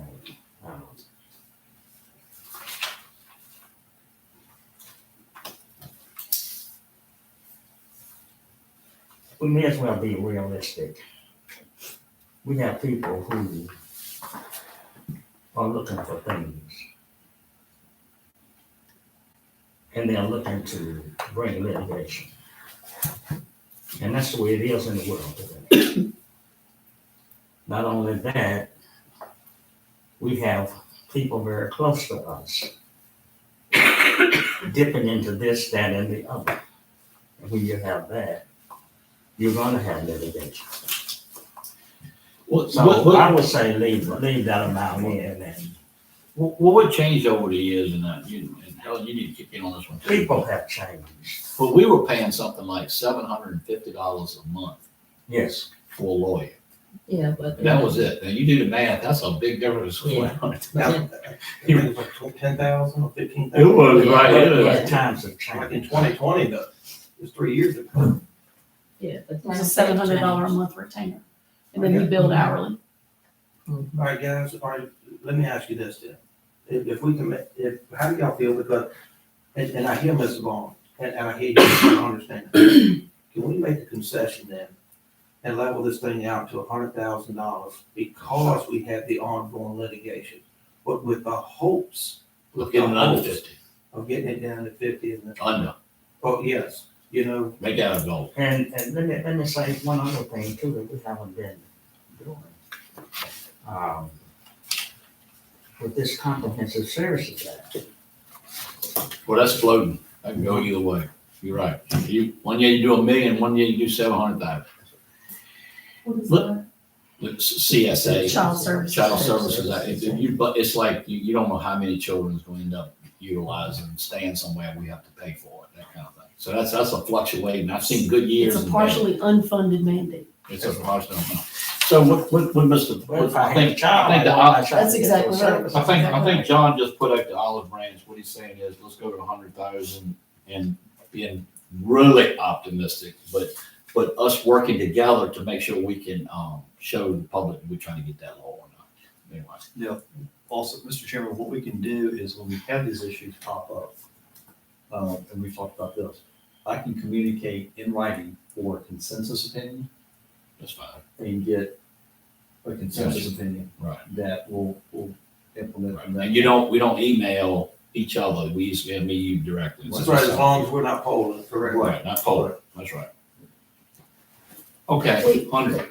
John? I'm good with that. We Okay, need yes. to, I think what we need to do is get past all of this litigation that we're in. Good God, yeah, man. I agree with you. I mean, because we don't know how much money it's gonna cost us. We put a cap on it that, yeah, we want to bring the fees down.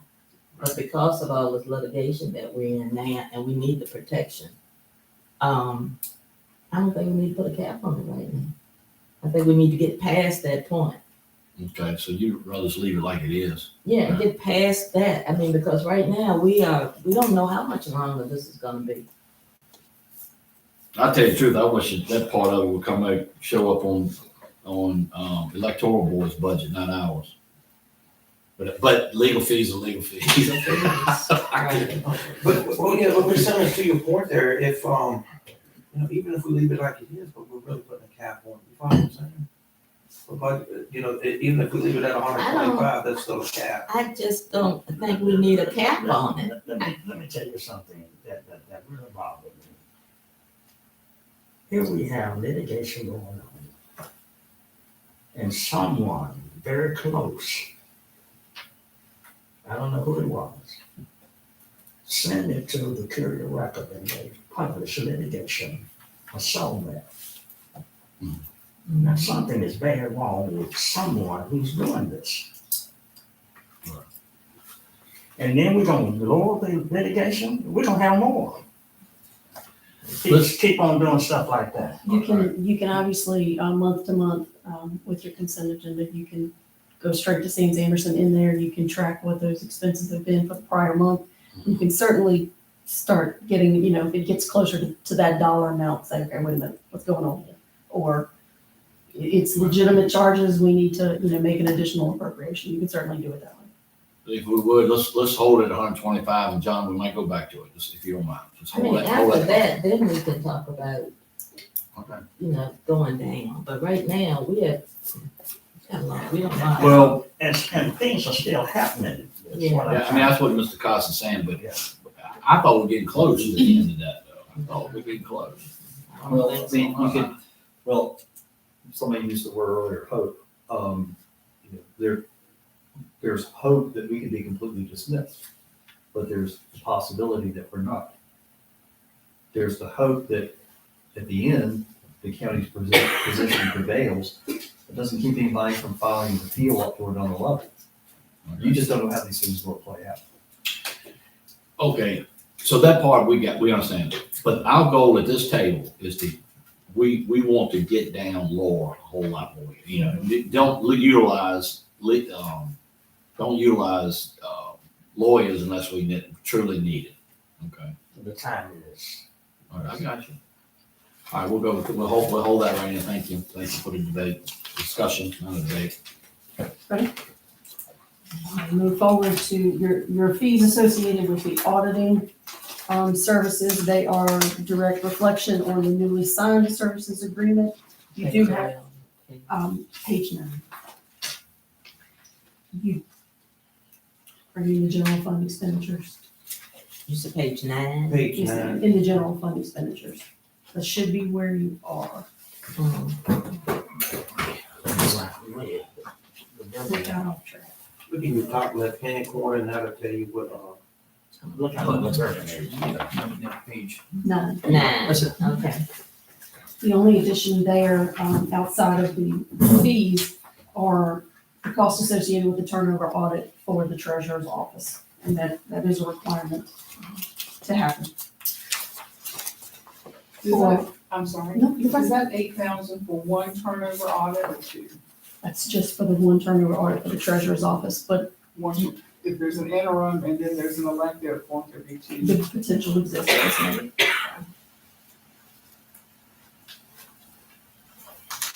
For the commissioner, So let's split hairs for a minute. Okay.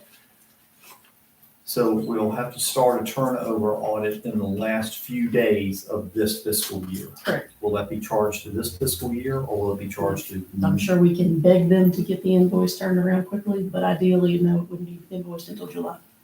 Thank you, Nick. Well, no, she means one after the November election as well. Yeah. Right, there's that possibility. Commissioner of Revenue, and I'll just kind of go through these as quickly as I can, again, stop me. And I have some just basic facts in here related to the, comp board funding and things like that. For the Commissioner of Revenue, the second deputy position of this office is 100% county funded. She did request 6 months of temporary part-time funding to assist with the transfer of the current filing system for property cards into a new filing system. We did remove that. We did speak with her, and she was agreeable to the possibility of it not being included, and that she could make do if she needed to without it. all right, and forgive me, I was I had something else on my brain here, but her request for the additional attorney and the additional, admin, is that in there? We're talking about commissioner. See that, I'm in some, I'm sorry. So you took out the part-time? Yes, ma'am. Okay. And can you, so, and I know I keep asking you this, the 5% salary increase, we took salaries totally out of this? Out of the discussion, the salaries are figured in their budget totals, but as far as the discussion, And those for constitutional officers, the 5% is state mandated. That's right. Yeah, 5 or 7, they have decided. seven is DSS. It's 7, isn't it? DSS. Yes, got 7%. Okay.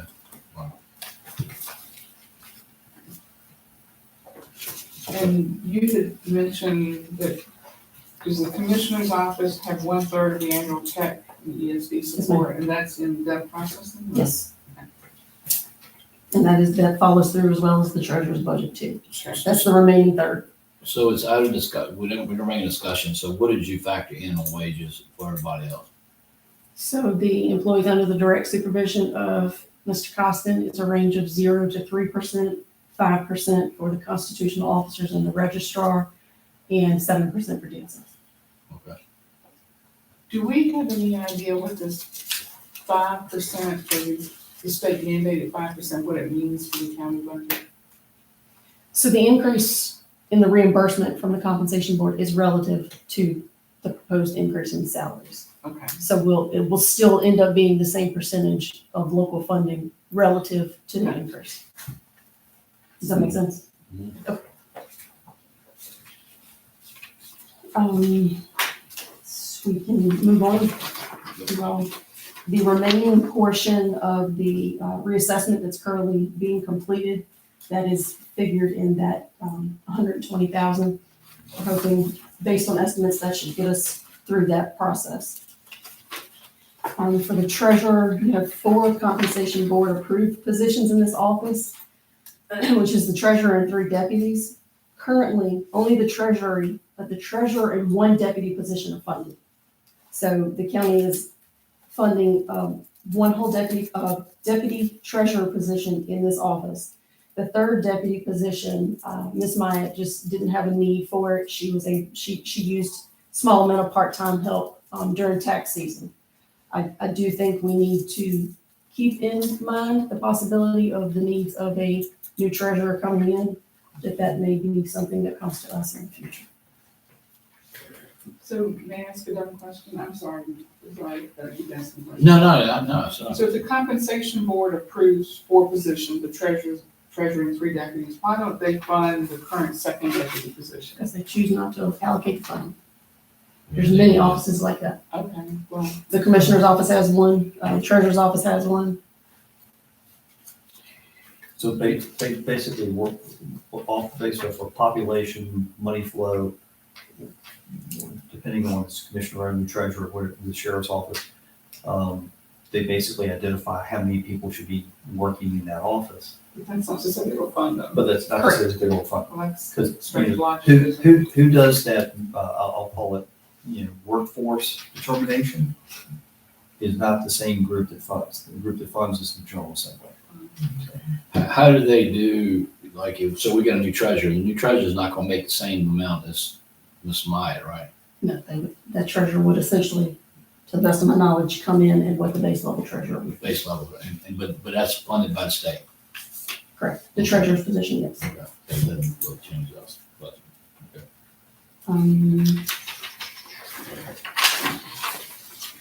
The DMV, the offset of the DMV stock fee is included in that treasurer's budget. And again, that 20,000 is dollar for dollar, once that stock is lifted as a result of taxes being paid.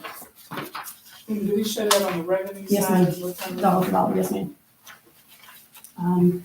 The electoral board and the registrar's budget, they are reflective of, the state's proposed increases.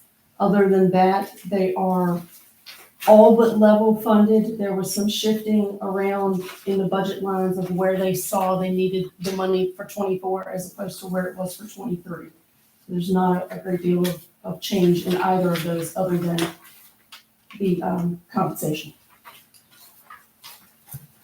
I did break out the property insurance in the electoral board budget for the equipment trailer they use on the days of election, and the property insurance in the registrar's budget for the contents of that that office.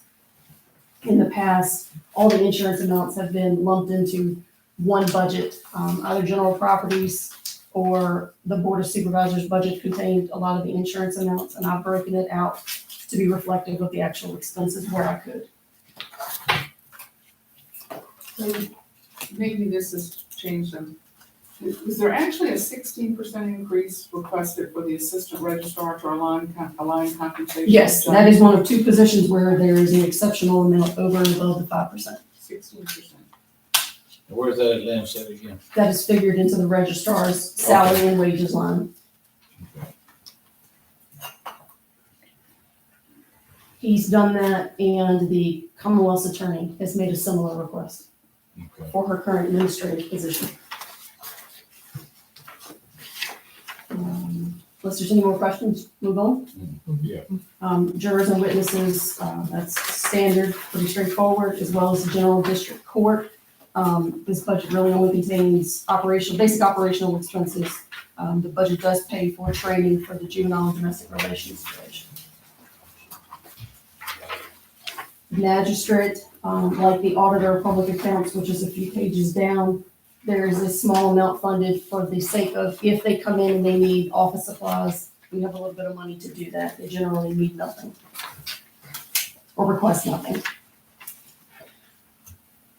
The juvenile court service unit, that includes the expenses for the first offender program that we talked about in revenue. Everything else is just a small portion of their operational expenses, office supplies, telephone, travel. If you remember, I'm sorry, Go I was ahead. just gonna say, why did we jump from 10 to 20,000 in the program? it's based on the number of participants, lack of a better term. That's another situation. The program administration, just like the jail administration and the detention administration, all of it is seeing an increase as far as per diems and all of those things. And that estimate did come from Ms. King, who's the court service unit director.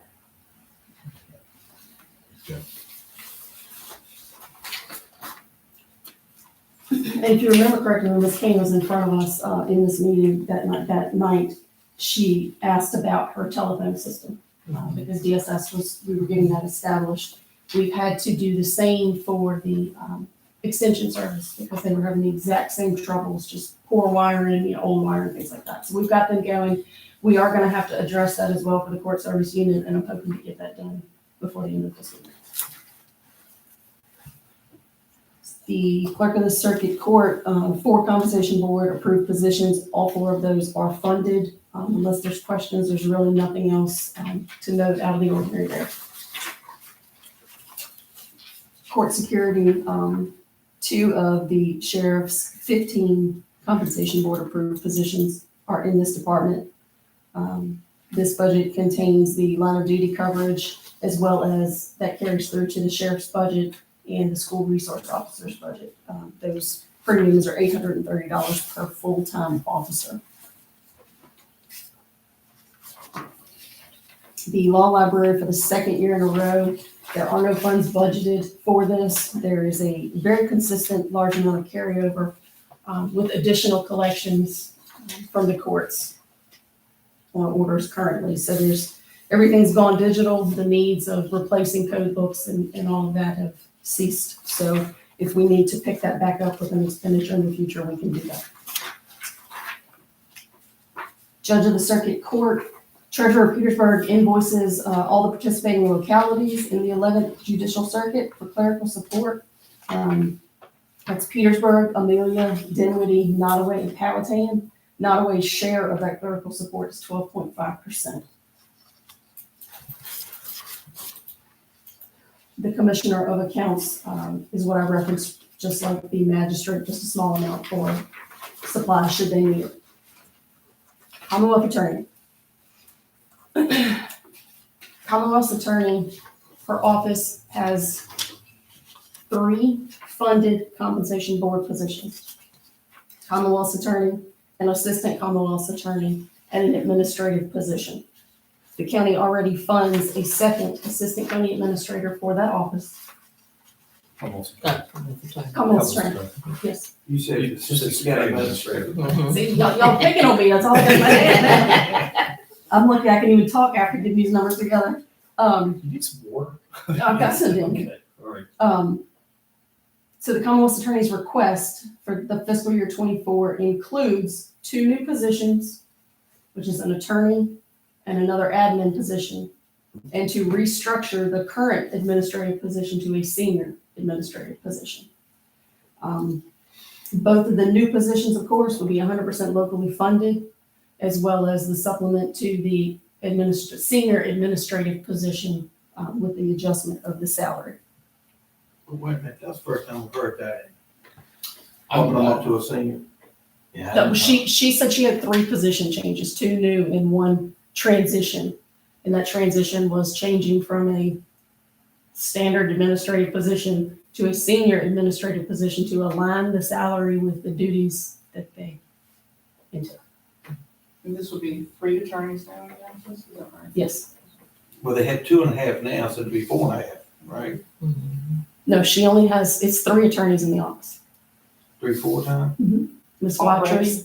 Watchers, the assistant Commonwealth's attorney that is provided as a com board position, and then Mr. Samuels, who is a county-funded assistant Commonwealth's She's attorney. requesting another one. Yes, Another one and administrative. another administrative, yes. I thought it was 2. I thought it Just was 2 one and 4. thing for us to keep in our mind as we go forward here before we saying no to anything. I'm ready to say no to something. Yeah, But I don't mind sticking the olive branch out and trying to be reasonable too, you know. right. I think when we're saying that we're saying no up to what point or 0? So this is up 162,000 from prior year. Yes, most of that is salary and fringes as well as office equipment, connections to the case management system, those types of things. All right, well, here's the other thing, when you talk about the olive branch, it's gonna have to be a hard conversation. What are the guarantees the citizens of Nottoway County get for $162,000 when it comes to prosecution? You know, are they gonna have closed that school to prison pipeline? You know, how much of the misdemeanors are gonna be prosecuted? Is this gonna get us 100% of a representative to stand by the people that said they're scared to death, that have been victimized? What are we gonna get from that? I mean, other than the personnel. I mean, y'all know I've been all for this, but I thought it was 2.5 attorneys and, because it was like 2.6. Oh, that's, all right, hang on.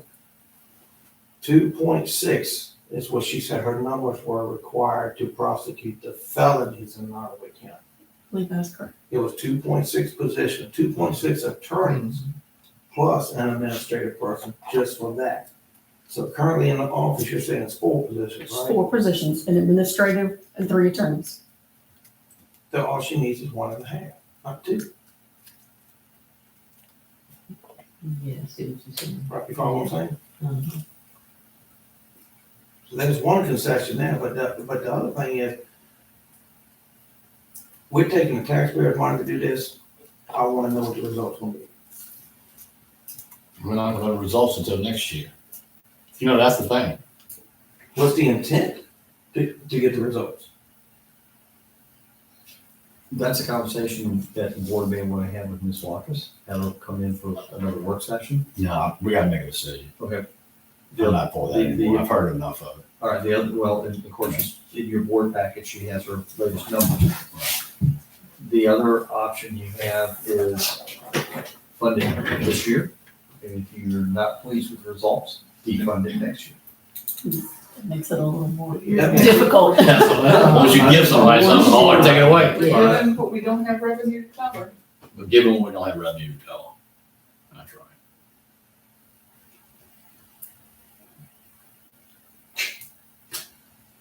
All right. Was that everything or part of it? Well, Where we said there would have to be hard choices to make. Well, Keep hitting the gym. all right, so I don't know. this, somebody may tell me, John, you crazy taking on Commonwealth's turn. I'm not taking on Commonwealth's turn. I'm covering the citizens of Nottoway County. Number one, why was this presented to us after the budget last year? What if we, what if we offered, in other words, we don't pick who she hires. That's right. We offer $100,000 increase and she can do an AOS or whatever she decides to do. Does she have restructure or whatever she decides to do, I'll get another attorney. But wait a minute, Ms. Chapman's point, we're funding something we don't have money for. Right, all I'm doing was sticking it, make it low. Then what was it, 200? How much is it, 200 sometimes? No, 160. 160. Close enough. Mhm. I mean, return on investment, I guess that's the word I'm looking for. What guarantees does the taxpayers have that this is gonna help curb All right, the criminal activity in Nottoway County? I mean, I know that's a hard conversation to have, because nobody can guarantee anybody much of anything, but when you're talking about this or this, I mean, really. I believe her, and I'm trying to speak for her, but just in conversations with her, related to the budget, just talking things out. I believe her intentions are is this attorney position and this additional administrative position would allow her to successfully, hear misdemeanor cases. And I don't disagree, that was my conversation that I had with her as well. That was before we lost Tyson. Everybody's gonna have to make it, you know. yeah, that has affected our economy right now, big time. Well, like Lynn said, we got to cut somewhere. And y'all know, I was all for this. And this could be the year that we just have to do it, and with the anticipation that it would have to figure out how we're gonna raise revenues in future years. Right. You know, I've made some notes reading an article about the state budget process, and it said they're taking a very cautious approach until they get a better feel for the state of the economy. Mhm. We still don't know things, take a tumble here, or, Cut it. Since the census of the board, I said we cut it. The new positions or the readjustment of the administrative position or all three? I think all of them All are of on them. here.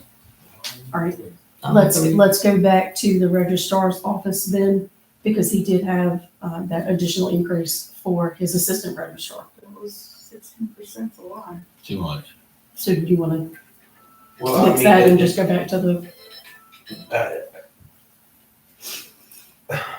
That's- why would we do anything before they settle what they're gonna do moving forward? Mhm.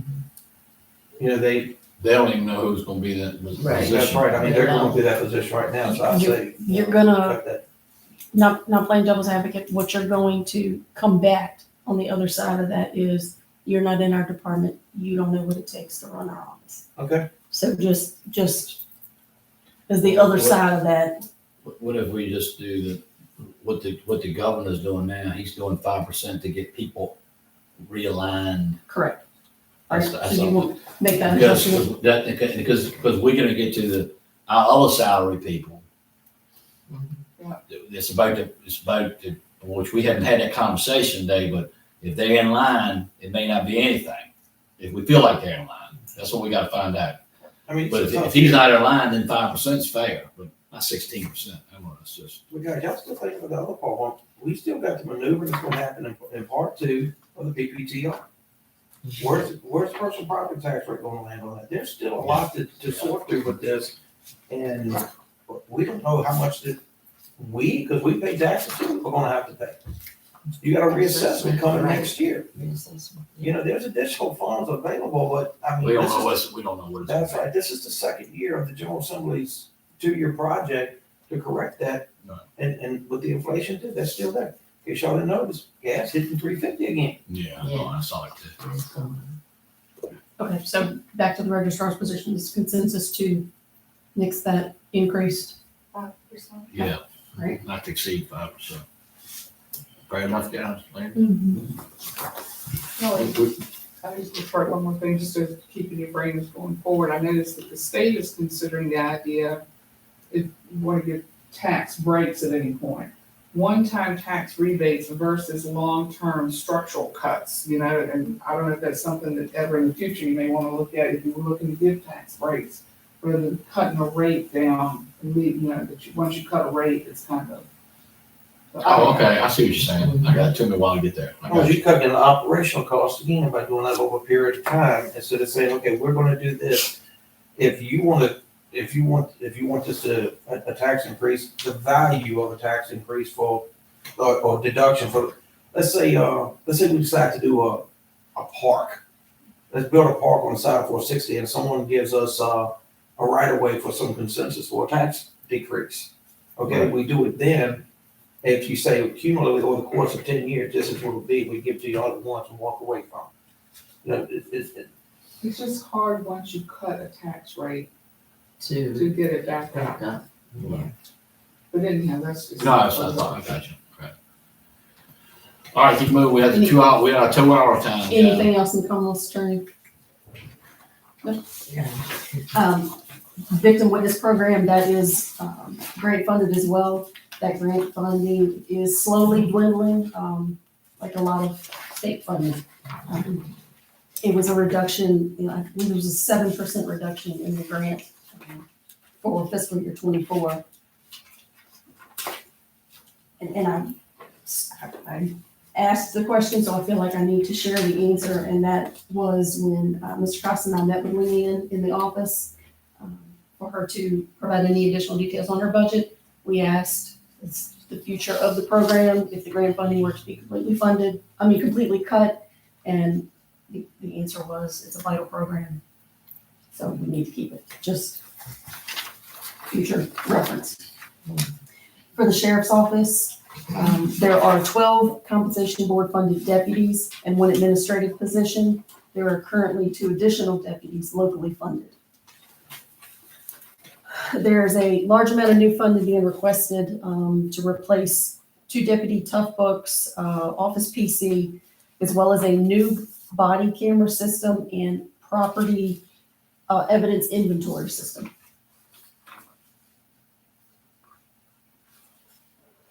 One more fact, the sheriff annually has requested 2 vehicles in his budget. That was no exception for fiscal year 24, and we did cut that to 1 vehicle. We're up on this, proceed, on the hearing. Yeah, let's hold tight around and listen. yeah, So from prior year, 400,000. we down from prior year? the amended budget, well, the actual is 1,127,000, and this is 1.5, so it should be, I was looking at budgeted to budgeted. oh, I'm sorry. But anyhow, Oh, I see. so do we know, Your budget, the reason it's down like it's far. But Kenny was The sheriff's budget is one of them that does become inflated throughout the year because they get a lot of grant funding. so originally there was a variance, we were up about 183,000, right? And this for the sheriff? Over the previous year. No, hold on. Yeah. I was looking at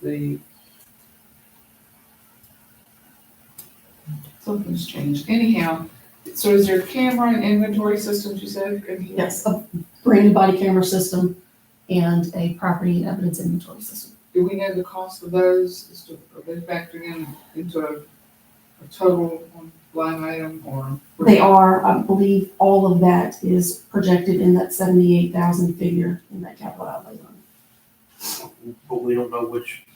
That is the culmination of both. And it was in which line item, I'm sorry? 7002. Gotcha. So, So 785, 77. There's a possibility, I'm sorry, I didn't mean to interrupt you, there's a possibility of grant funding to be awarded to offset the cost of the body camera system. Michelle is not aware, I'm not aware of that figure, I'm not sure if Michelle is aware of the possibility of that figure. He's made an application to. Correct. Yes, all it has right, been submitted. all right, because I did have a couple of deputies that tell me that their camera system was getting outdated. So I'm aware of that. The inventory thing is something that I'm not sure of. I mean, at what point with the inventory, and what did you call it? A property and evidence inventory. And I would be remiss to say that I know this for fact, but as long as I've dealt with any of the numbers, they have always had a property inventory system. Now, I'm not sure whether it's required or it's a matter of staffing, maintaining, inventory. But they have always had an inventory system of some sort. I definitely want to make sure they're able to do what they need to do to protect evidence and stuff like that. I think that's what it's for. Yeah. That's what I think. I guess my curiosity is like, why did the inventory system need to upgrade? We can certainly find that answer. The camera I can get, the camera system I Right. understand. But last time I talked to them, they were storing stuff like this, not even heated. It's not even the evidence of some of the places is stored like in the old jail, things like that. Correct. It's not climate control. Yeah, no climate control thing. And Yeah. if we're putting any money into anything like that, I want to make sure it's not a bad thing.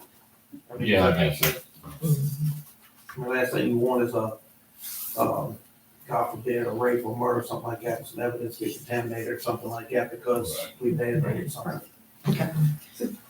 Katie, when you were kind enough to do this year-to-year comparison for me, you had 1,392,000 for adopted expenditures fiscal year 23, 1,392,158. So we're going here, amended budget for last year. Where are we getting some different figures? Well, the figures that you have from what I prepared for you, we're using figures that were through the end of March as far as any actual figures. And the current figures that we've done this, even as recent as today, finishing up, we're going through April figures. I think we were looking at budgeted and not actual though. So like, if I want to know what we did for your fiscal year 23, I look at your amended budget column, and that's what was budgeted. It is almost actual. The amended budget reflects changes throughout the year. This is one of those budgets where that is a factor. Give us an example then what you're talking about, because I know you're looking at a different number. So they have salaries is a perfect example. They have DMD grants they are awarded throughout the year, and they have burn justice grants they are awarded throughout the year. They affect their salary and wages line. So what's in that amended column is not their adopted budget figure. It's how it was reflected after any adjustments. So I think this is probably just we were looking at actual, I see that for 22, then we've got adopted, amended expenditures for fiscal year 23, 1,392,000, and then amended budget for 23, 1,626,000. So we had said that the sheriff's budget was up almost $184,000 over last year, but there's been a significant change in what the amended budget was. I apologize to say I'm not looking at the same figures, Okay. But we can certainly get clarity on that. And I can let you know that, let everyone know that Okay. when I compare them. Because you're saying that, what was the difference, 180? Yeah, so like this projected, requested for the budget this year, amended budget for 23, okay, this is 24, so I got we're you. looking at going up 183, almost 184,000. But it's just this amended budget figure has changed here. Okay. Because, I'm sorry, but I just was trying to clarify where that came from. All right.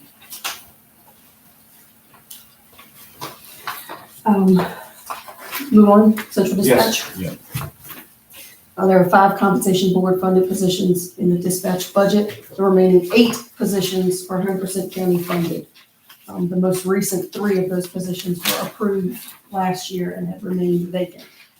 It is their intentions to fill all of those positions. So we haven't filled the ones that we already. Correct, yes, sir. Okay. So there is a reduction in their furniture and fixtures because last year they had funding included or fiscal year 23, they had funding included for an additional dispatch terminal. So that doesn't apply to fiscal year 24. All right, so, all right, just for the sheriff's department, because dispatch is on the sheriff's office as well, correct? All right, so during the course of this current year, in their ask, is there any expectations of salary savings? For unfilled positions? The potential is there, yes. You referring to the possibility of carryover to offset? Yes. The possibility is there. You won't know until, I mean, they're trying to fund the positions every day. I mean, to fill the positions every day. So to give you a dollar amount of the next 3 months, they have 3 vacant positions, we can't do that short of knowing whether they fill it or not. I was just, honestly looking for, yes. Vacancy savings. There's resource officers coming in his budget. They have their own department. It's the next one. The reason I say that, because if vacancies would almost cover the grant money that we won't get next year, right? But ideally, you wouldn't have those same vacancies. They want all the positions filled. Yeah, but is that realistic? Everybody wants all positions filled. I mean, it really is not realistic. We want that, but not like you said, Sherman, in these times it's different. Ms. Tummer, I think I know the answer here, but those SROs came in at different years, That's right. and it's a rolling thing, so Each some grant will is, drop off. and each then- grant is awarded for 4 years. Yeah, so. The original 2 Right, will drop off after fiscal year 24. I got you. But eventually we'll be. Eventually, we'll 100%. yeah. Correct, that's correct. Anything else there? Are we, where, on the school resource officer? No, we just finished central dispatch, if there's no questions there. School resource officer, of course, as we just discussed, there's 5 positions there. All currently, with grant funding, we will have to tackle that next year for those 2. There is 1 new vehicle, included here to accommodate that 5th school resource officer, who they have not, hired yet. Going by Mr. I guess Roy's point on, getting our bang for the buck. Do we get reports on how many incidents or what do they call them, maybe inside the school? Has the resource officers helped them? We don't see any of that, but we can certainly request it. I'm not sure if the sheriff has In provided other that words, information or if not. something but- happens that, I just want to use, if something happens at the hospital or something, they have a thing called incident report, right? And it would be nice to say, hey, before the resource officers, we had 150 incident reports, but now we only got 30. Now, what you can do is like, Your difference is, you're geriatric, Oh, yeah, I and know. we're dealing with kids. Yeah, There are some things you can't. Well, he's just asking for the effectiveness. yeah, I don't Of the want to, officers. I just want to see numbers, to see, is it, or has it increased? You want? Yeah. I mean, it makes, I just, all right, did you say a while ago, how do you see that you All did right. get something out of that? Blackstone newspaper uses right the Blackstone police report. Let's just get a report. How many incidents were reported that involved the SRO? Right, because school safety is important to us, right? Yeah. I mean, they're asking for additional funding for these vestibules and stuff, and then there's been a request for that committee. There's gonna be, some discussion with that, he's talking about looking at everything with that. But at the end of the day, what is the effect? I mean, you gotta have something in place. You got to, Yeah, I mean, I don't want to, I know we can't know the personnel part of it. I mean, you were in the school, you were on the board. Did y'all get reports, Helen, like, when you were on the school board, did you get to say, hey, we had 14 fights, but I call it fights, but it's, We did, but that was, under the closed session part, and that was personal, so we did get reports.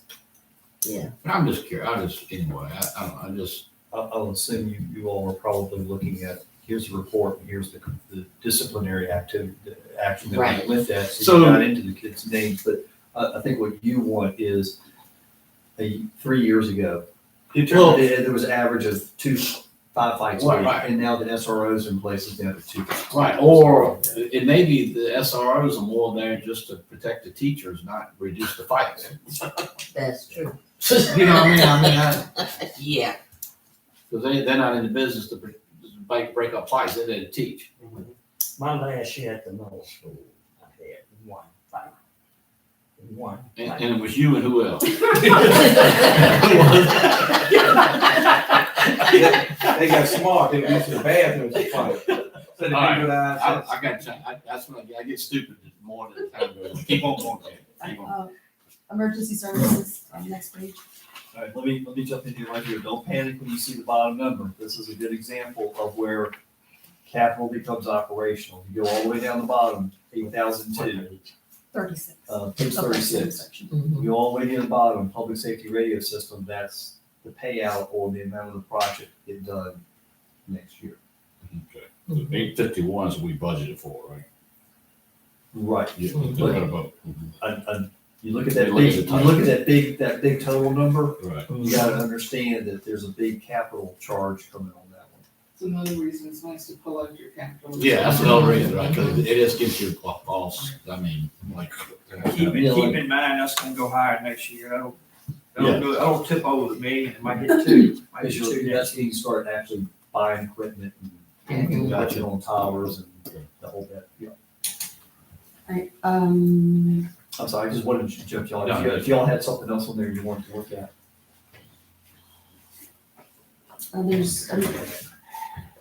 there's a lot of little things, here. We have, new funding for satellite TV for the EOC, so we have that capability. We've shifted the telephone service from one budget to the other. We have put it officially in the emergency services coordinator budget for the EOC moving forward. Motor vehicle insurance added to support the emergency shelter support trailer. Mr. Hyde was successful in securing with grant funding. working with social services on that. And that also includes maintenance of the trailer and the accessories that are needed. New funding was added for personal protective gear for Mr. Hyde. That would be related to specific hazard gear at specific hazardous material scenes. So we did reduce the emergency operations center line itself because we were able to get so many improvements done during the current year. There's been funding added to purchase and oversee the placement of emergency medical kits throughout county facilities, as well as AED maintenance and funding to support countywide volunteer recruitment. Mr. Hyde will work directly with the fire and EMS agencies for this. There was increased in the funding requested for the fire and EMS training. Their platform now is an expanding platform, and there's certainly opportunities to that, as well as expansion in the future of that.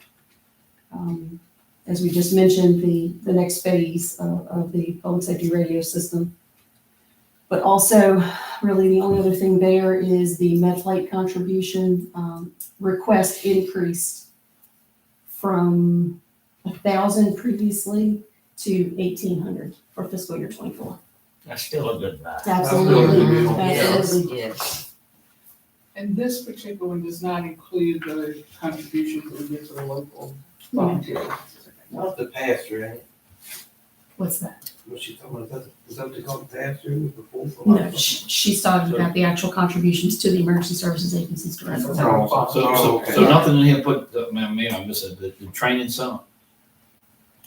I call that. That was included on the ARPA. Oh, that's right, so I wouldn't, I got you. Okay, no mind, thank you. So if we take out the 851,000, assume that goes into capital. So that takes your total department request to 226,846. That's much more palatable. It is. So why is that down so much significantly from prior year's budget? Well, 10,000, one of them would be that emergency operations center they put in this building, that's 20, that's It's a part of it.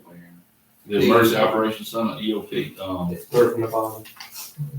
8,001. The upgrade, because we've not, I see. we've basically done that, yeah. Yeah, I was looking at, I'm looking that's the one. for apples to apples, this last year's budget to this year's budget, not so much. I was just trying to see how we're varying on that. You talking about the 322, the actual on 2304?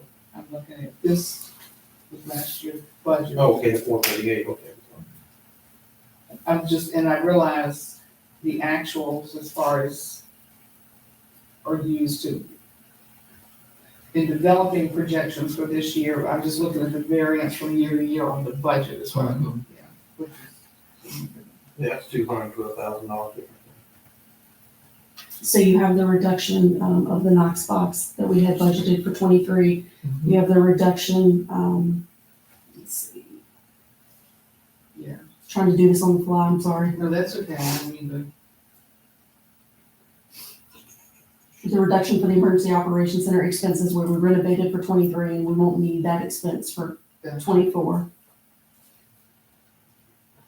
okay, thanks. All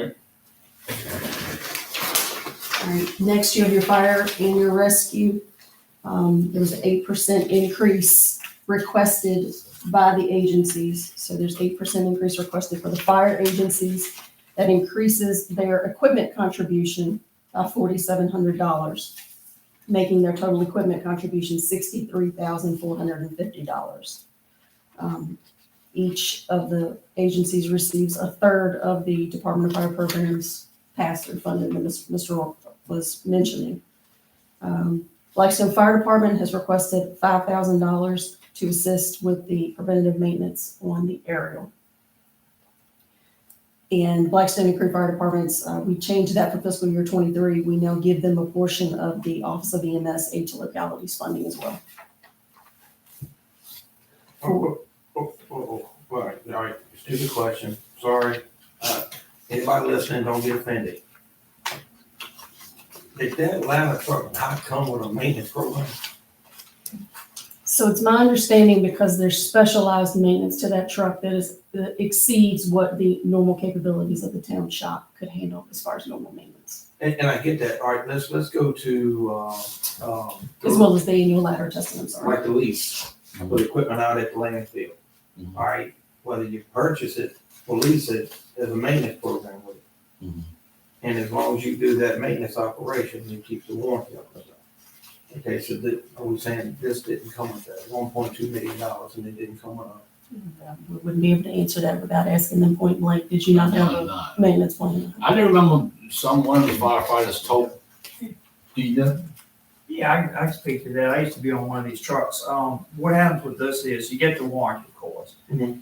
And of course, you've got, this is a Pierce truck. It's coming out of Atlantic, in Richmond. So the truck has to go to Richmond for the large items or the warranty items.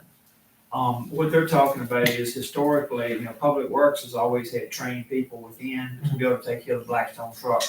But those engines are different. Those are smaller trucks that don't have all the hydraulics and the ladder piece. You have a certain maintenance you have to do that's the responsibility of the company. They have to raise that ladder every 10 hours and roll grease on it. Mhm. Those are the things that typically don't come with the contract. They usually are done by the company. Okay, So- so that's what I was talking about. He can get more in detail with it. I'm just giving you a glimpse of normally what happens. Now, could you put that in? You probably could figure it in, but it would be more money. So you're paying $5,000 for the maintenance here, or you're tacking $5,000 onto the price of the truck. So either way, you're having to pay for maintenance. But is this going to be an ongoing request? Yeah, I imagine Every this year? would be a Yeah. request, yes. This was a line item established, when we had the chiefs meetings, and all the chiefs unanimously, went along with this. Blackstone actually presented to us that they wanted to start a line item because this was a county resource. You had helped to purchase the truck, so they felt like, with the maintenance, we ought to put that line item in. We just started off with 5,000. I don't expect it to go, much more than that, but over the years, it could increase a little bit. But this is just basic maintenance of the truck, Because we gotta because, protect the investment, that's what's that, but yeah, you know, protect the just- investment. I'd just like to know. I think they have to test that thing up we have to test the elevator every year. I think they have to test the weight, and you can't just stick a guy up there on top of the thing without been going through a process. Yeah, the biggest thing with those trucks is they have a 10-hour maintenance of use and a 50-hour maintenance, and it's not part of the warranty, it's part of this Okay. above oil changes and things like that. Okay, I'm asking a question to educate myself. This We is can something get some details for you, if you want to. No, I don't think it's necessary. I think you've explained it, and just to wrap my mind around it, this will be an ongoing expense from year to year moving forward. And I think it's, we need to be aware of that. And this will be the only type of apparatus in the county, I foresee in a long time. Yeah. This specialized piece. Thank you. I appreciate the clarification. the contributions, moving to emergency medical services, contributions to Nottoway County Emergency Squad remain level funded. Purple Rescue did request additional funding to offset rising administrative costs, payroll expenses, and they included in these figures is a proposed funding increase for them in the amount of $36,300. And just as a small fact, both the squad and Purple Rescue each received 40% of the Office of EMS aid to localities funding, and that we changed that for 23 to provide a more equitable distribution. Anything there? Forestry, Department of Forestry invoices annually 9 cents per acre. Correction and detention. The budgeted amounts are based partially on current year-to-date expenditures as well as the projected per diem increases for both the jail and the detention center. And of course, they're factoring in a 5% salary increase from the governor as well. There is a new budget line added for the county's annual payment on the detention center energy project that was established and being done by ABM. It's not only is that energy, it's also security locks. Building official, so the salary is in there, the position's currently vacant, so we can update that after a successful hire. And there are slight increases included for training for that new hire if we need that. Other than that, there's nothing of substance there that's changed. Could we just real quickly step back to the correction decision? This is another one, we've got a big variance with what's shown here in the budget previously. But this includes, reflects the cost associated with the increase in per diems and the ABM security project, and also we have no, control over any of that, right? But we're still, like, when we looked at this before, we were up about $500,000 because of this big increase, but now we're down from prior year budget, but okay. Well, you have the almost 300,000 addition for the jail, you have the 45,000 addition for the energy project. We won't budget anything for the regional jail construction because that's been carryover funding from year to year that was allocated years back, so that we wouldn't have to put any additional funding in that. The juvenile detention center figure, it is a reduction, but it was based on guidance from the detention center director. So.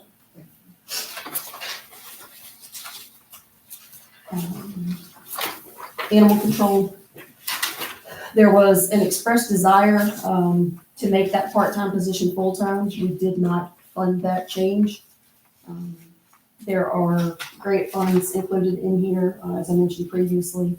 And of course, we would be taking out now the 2.7 that's projected for the animal shelter. 173,806. This one's the new projection, right? All my requests.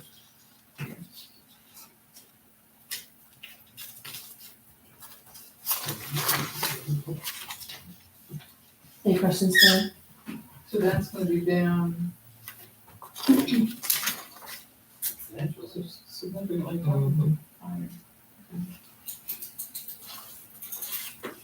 Okay, a broad statement. Did we, what new positions have we funded? None, right? Well, the only change in positions that was funded was the restructure for the registrar, the restructure for the Commonwealth's attorney, and then the 2 new positions there. Nothing else has been. I take that back, the CSA position, the CSA coordinator. We do have that funded as a full-time position based on need. Okay, so just that one, okay, which hoping we will utilize that to reduce, that could help us reducing the cost of that, maybe. My call arounds, the comparisons in terms of the caseload that we have in Nottoway Right.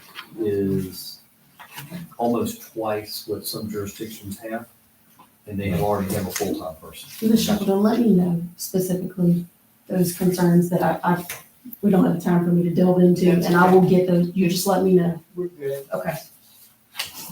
I don't want you to have, All right, we're 2.5 Concerns hours or in, questions? guys. How far y'all wanna go? We ain't far from finished. Okay. When we finish this. All right. Just gonna put at least 3. Keep moving. medical examiners invoiced at $20 per case. General properties, So, the maintenance, so that, okay, litter control was in mind. that was moved fiscal year 23 into waste management.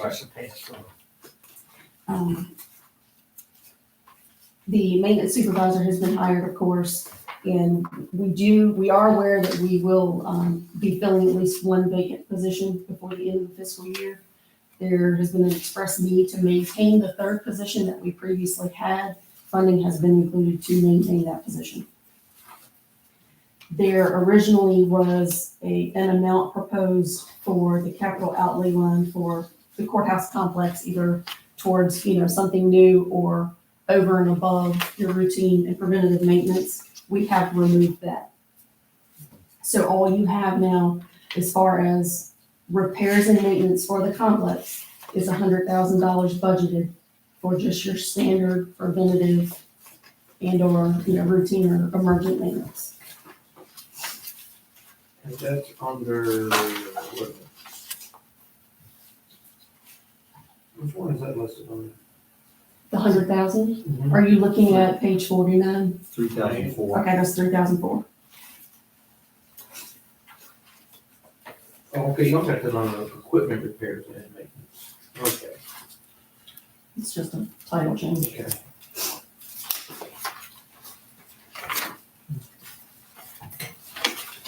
The local health department's annual contribution to the health department operations.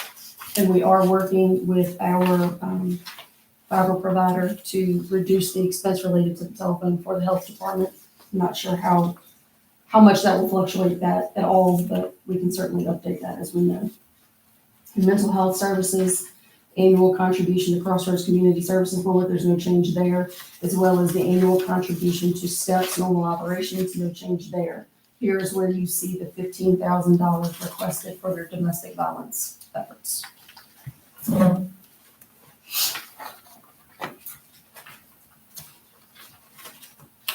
Public administration, public assistance, administration and programs, other than their salary increases and associated fringe increases, their legal services were doubled over 23 because the child service cases continue to increase.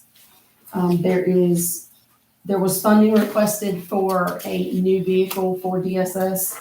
We were looking into options, lease options for the administration vehicle, and we will look into lease options for this vehicle also. So that was changed to reflect the less amount that we may need. The monthly, Which one is that again? Page 56, That's what I meant. where's the vehicles for the leasing? I think that's what they're asking for. it's on the next page under 7005. Oh, so it's on 57. Okay, all right. There are planned, which you all heard, base level conversation, planned renovations to the existing office space to accommodate their current staffing needs. That is only a temporary short-term fix for them. The need for space will become a future conversation for the board to consider.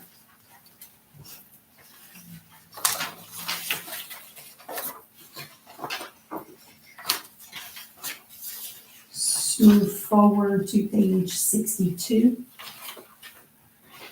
That is where you have your annual contribution to Piedmont Senior Resources. You see there's a small increase in that request.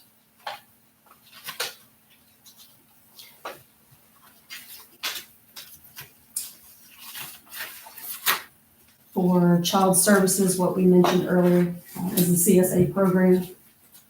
The cases of that program, just like child cases, continue to rise, and the treatment expenses, they're pretty high. They do, the previous CSA coordinator did her best to help negotiate and or, find the best resources at the best rates. We do need to fill the CSA coordinator position. that is currently vacant. And like I mentioned just a few minutes ago, we have taken that position from a part-time position to a full-time position. All right, can we have a? I don't know how to say it, so we should turn the camera off or we can't do it. All right, so.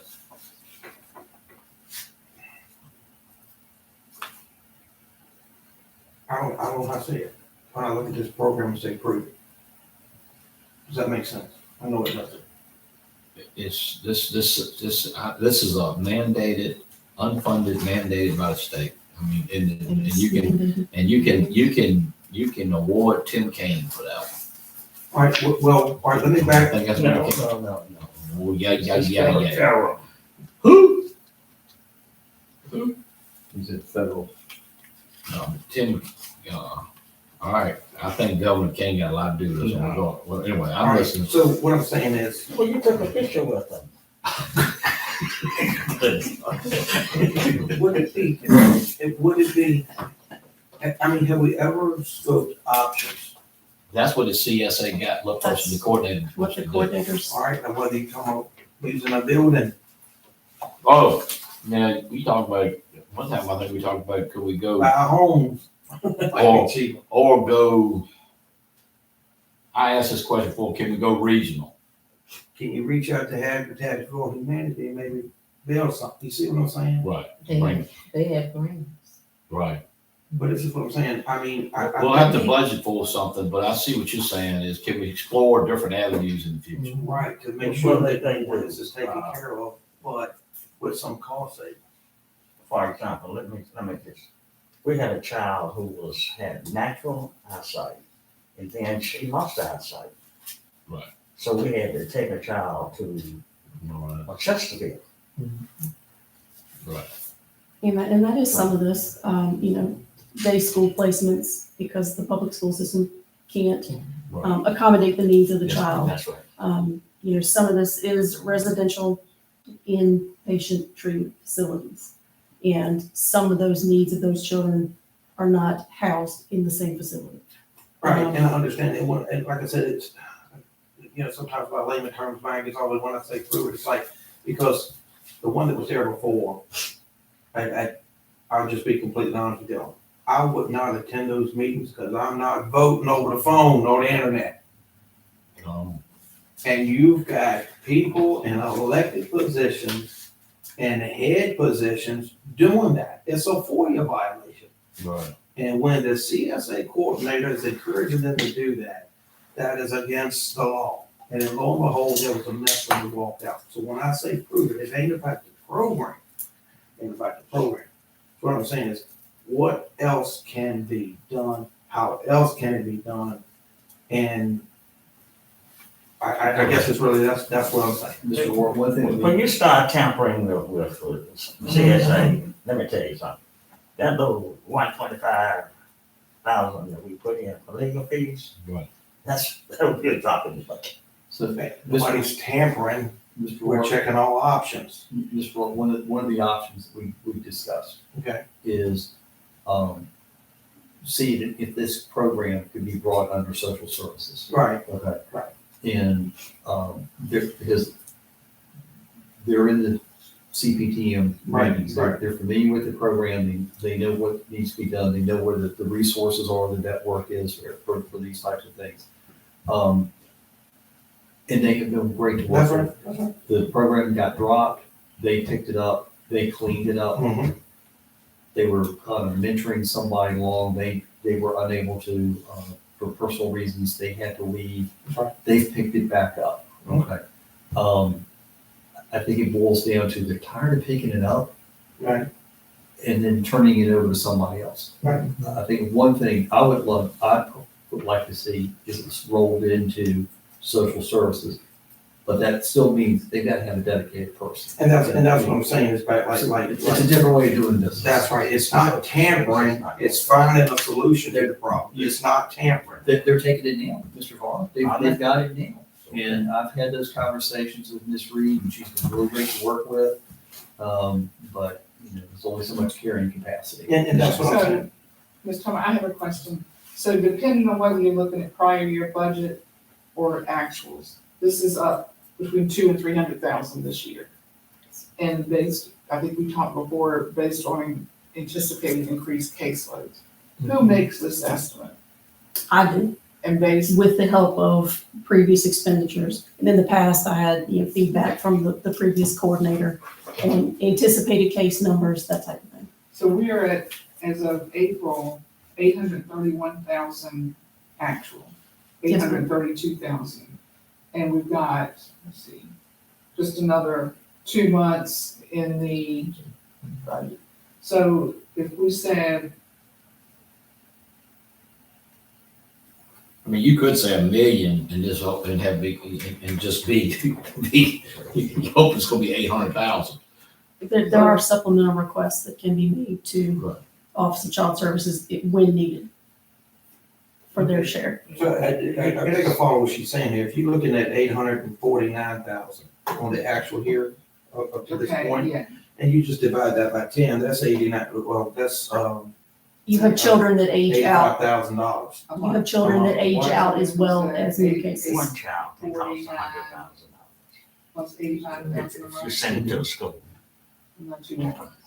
There's no equitable method to estimate this other than actual Because I expenditures, was because the thinking needs are it'd different. be 1.2 million. Well, So that's what- that's gonna come down. We'll make it, let's try 1 million, let's go down. I will have to reflect that in the revenues as well, so that will reduce the state share in the revenues. Right. They're a direct reflection of each other. See, that makes some. Yeah, in other words, the state gives less too. Now, tell you, Are we gonna get dollar for dollar in the No, state?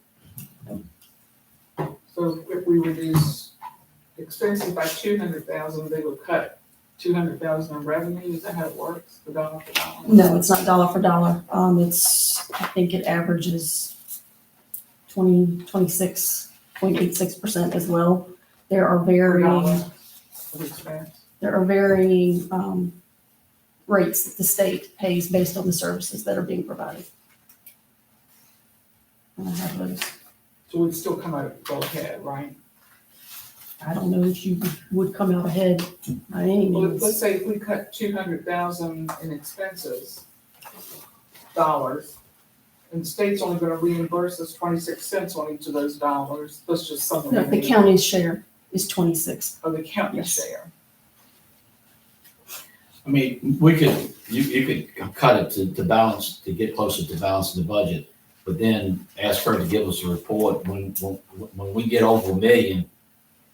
We'll see it in each, I mean, we can do that, can't we, Katie?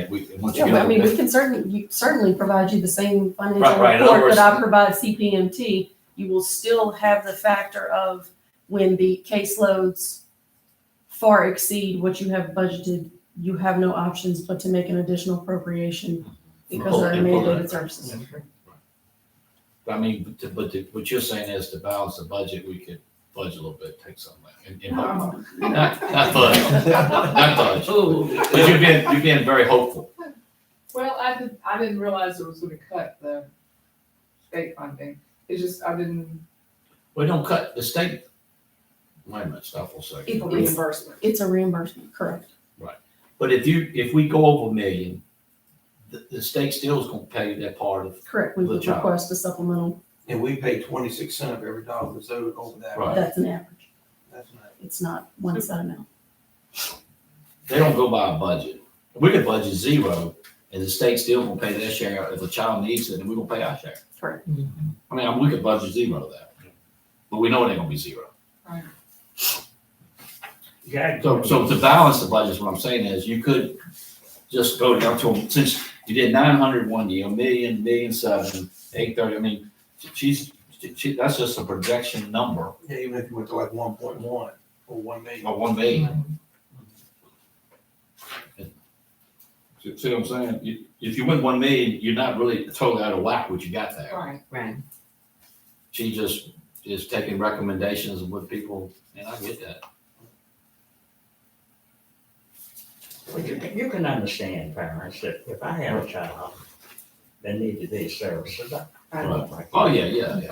There's no problem with reducing that figure. Let's try- And I'll let's just offset it the right way in the revenue. That's right. And it Okay. does not affect the services regardless of how much No, money sir. is there. That's right. Right. What because would you don't like have it to do reduced to? anyway. It won't affect the services. Reduced to $1 million? Yes. Let's try that. Trying to get as close to, without going into the general fund so much. Even though we make some money, that run.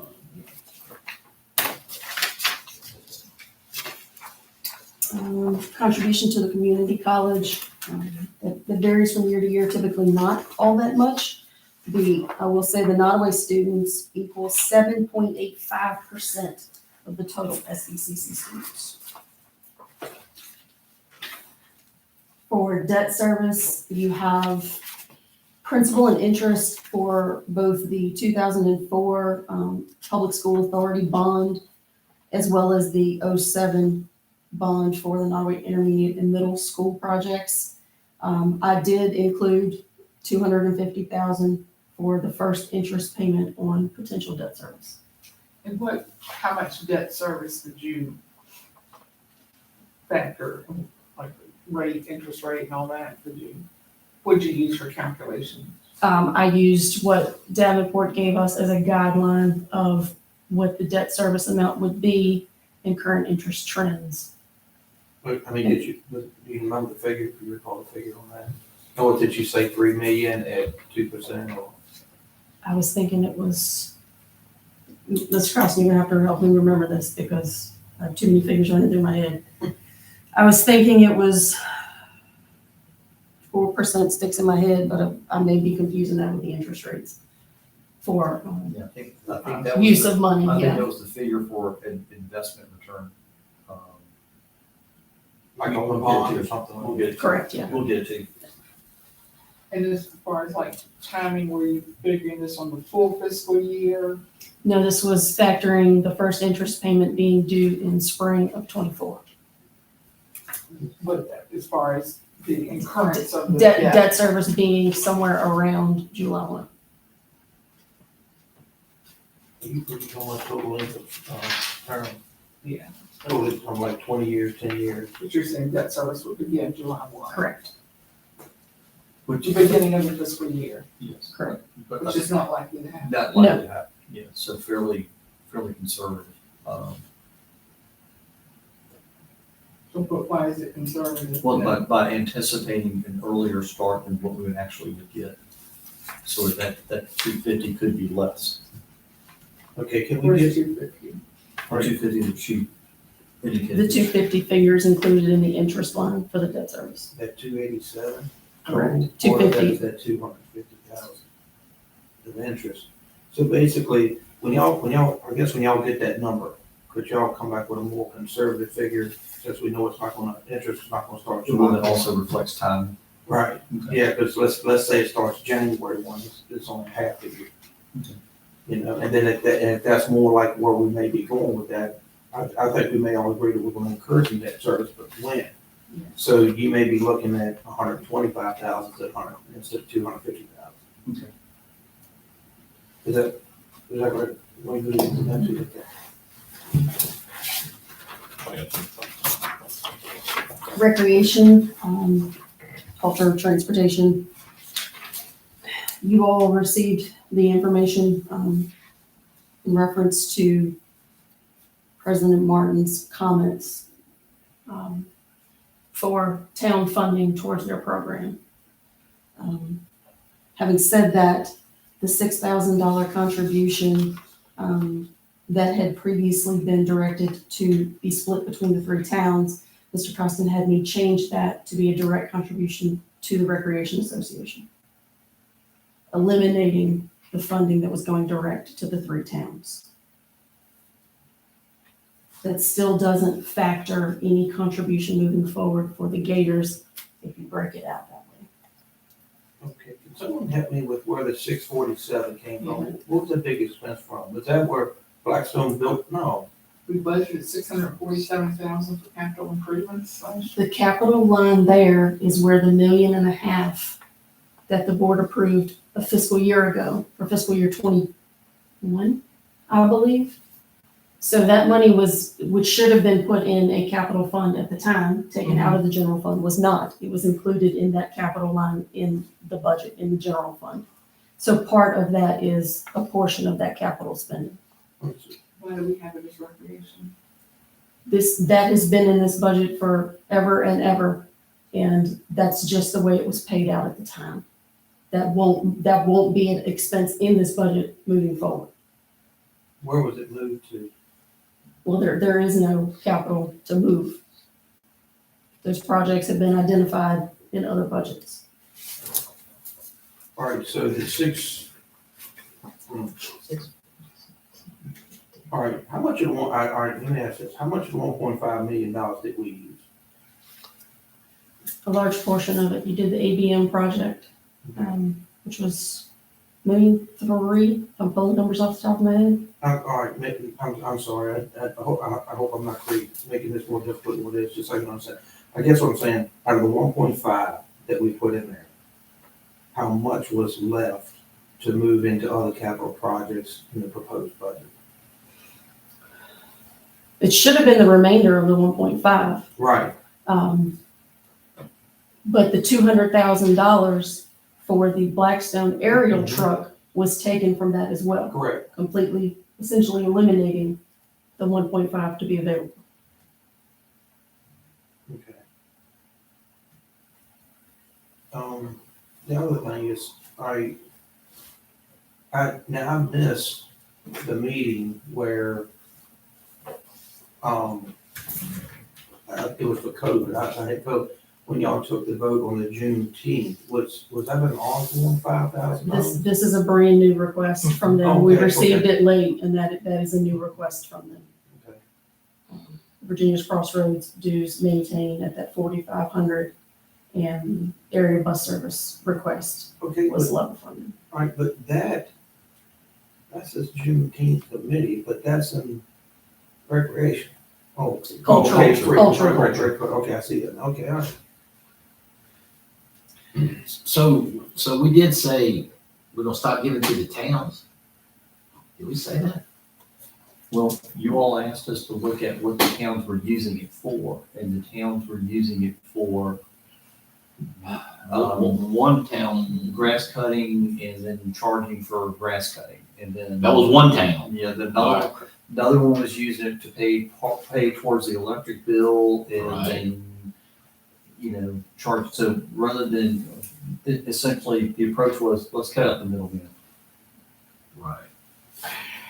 And we can go back and split it out. Because y'all were giving 2,000 each town. So what we talked about, I thought, in this budget, this is supposed to be on the agenda for this budget, This one, current budget, to give to the Nottoway from the discretionary fund, from discretionary fund, that's this current budget. this current budget. And then we were gonna make a decision on what to do with the 6,000 for a different figure in this budget, in the proposed budget moving forward. And so you see the Nottoway Gators, we took that out because we did that with the ARPA ARPA funds, I Well, guess. you all are going to do that this week with the ARPA fund. But if you,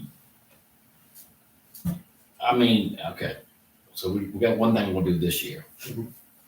I say just leave it towards the towns and then have a town conversation. Because two towns are doing what we asked them to do. Yeah, All right, so you I want, said, You yeah, see what I'm saying? Yeah. That one town, we need to talk to them about. yeah. all right, so you want to cut, not necessarily cut, but take the 6,000 that's going to Nottoway Youth Recreation and then make it 2,000 for each of the three towns. As it was previously. As it was previous, Mhm. knowing that we are going to do something this year's budget Okay. for the youth, Nottoway youth, right? So we're gonna add that in addition to the 2,000 for each town. Now, we're No, gonna do no, this it'll be budget. in place. It'd be in place of I that. see it before, okay. Yeah, This So it fiscal doesn't year. change the bottom number, No. just it adds line items. Yeah, Steve's talking about like going this year, going into the discretionary fund, taking Gotcha. a dollar, Mhm. or what, a dollar amount out and moving on and then, but y'all are right. Y'all did this as we had discussed, going back to one check directly to them, but Yeah, I know we I discussed had it. those but- same concerns that. Yeah. Mhm. Yeah, after I saw the report, I'm not saying everybody, I just got different, some are doing what I've expected, some not. That's right. Anyway, Right, so we're gonna just scrap that line item and then put in That's three right. for that's right. the three towns at 2,000. But I would leave Nottoway Gators name in it and leave Nottoway Youth Rec there too. Just, it would just say 0 in case something changes in the future. Okay, all right. Let's see.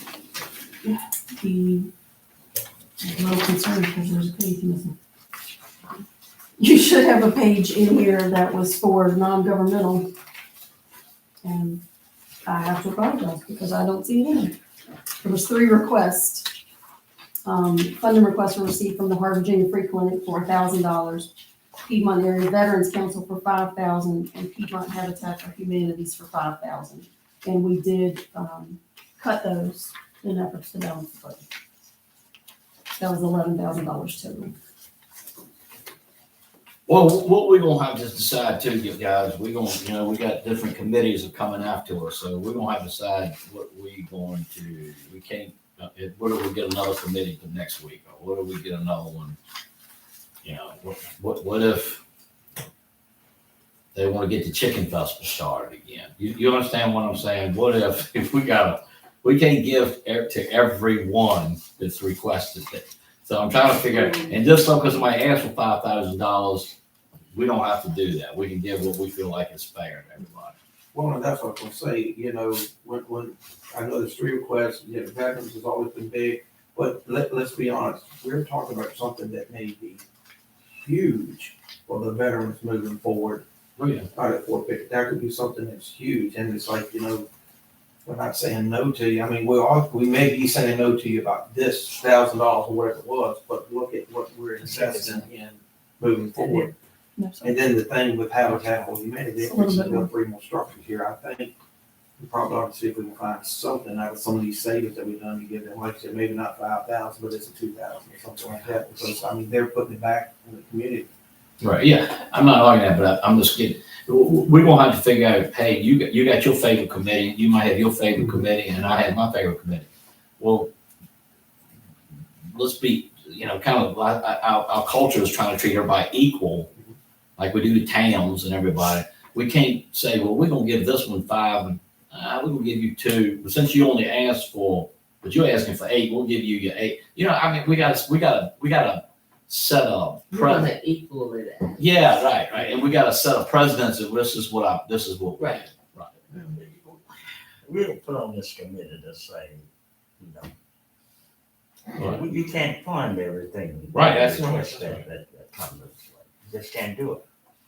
Well, that would be easy. Nope, shut the book, go home. I guess one thing that. Y'all could have saved me a lot of work. So what degree are we willing to dip into this general fund? That is- How much are we willing to, one more time, dip into this general fund, cover things that maybe we should be not doing?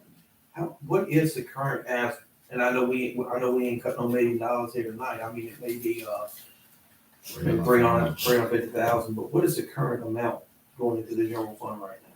Coming from the general fund. Yes, to balance it. Well, you've removed the capital for the animal shelter and public safety radio system, so it's $1 million in the general fund and $150,000 to balance the land. But then after these cuts, it might be less. Would be less, yes, correct. All right, well, going back to your point, at some point, we gotta say, we ain't going in there no more than this amount. Well, yeah, and let's be fair, because there's a hard statement between each other. Let's be fair. I know the taxpayers need to cut, but we did lose $700,000 in revenue with the property tax. Wait. I gotta say it. We did. Actually, wait a minute. Propose. Right, not right. We didn't lose We it. didn't lose.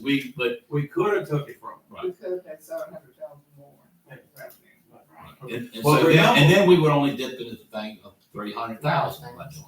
So But that's here, but we did cut it, they did want it, and we did cut it. Telling them that we're gonna have to go in general go into the fund, because for the made up revenue. You got it, I didn't say that right, but. I mean, Yeah, right. because like I said, you still have this offset for the PPTR. And that still has the potential to come down and still make a huge chunk of this up. Follow what I'm saying? So good, to answer your question, I really did not want to go, I did not want to go over $500,000 to go into. But there's your figure. I just didn't So want to. what figure we talking about? That was, I'm gonna take a number, right?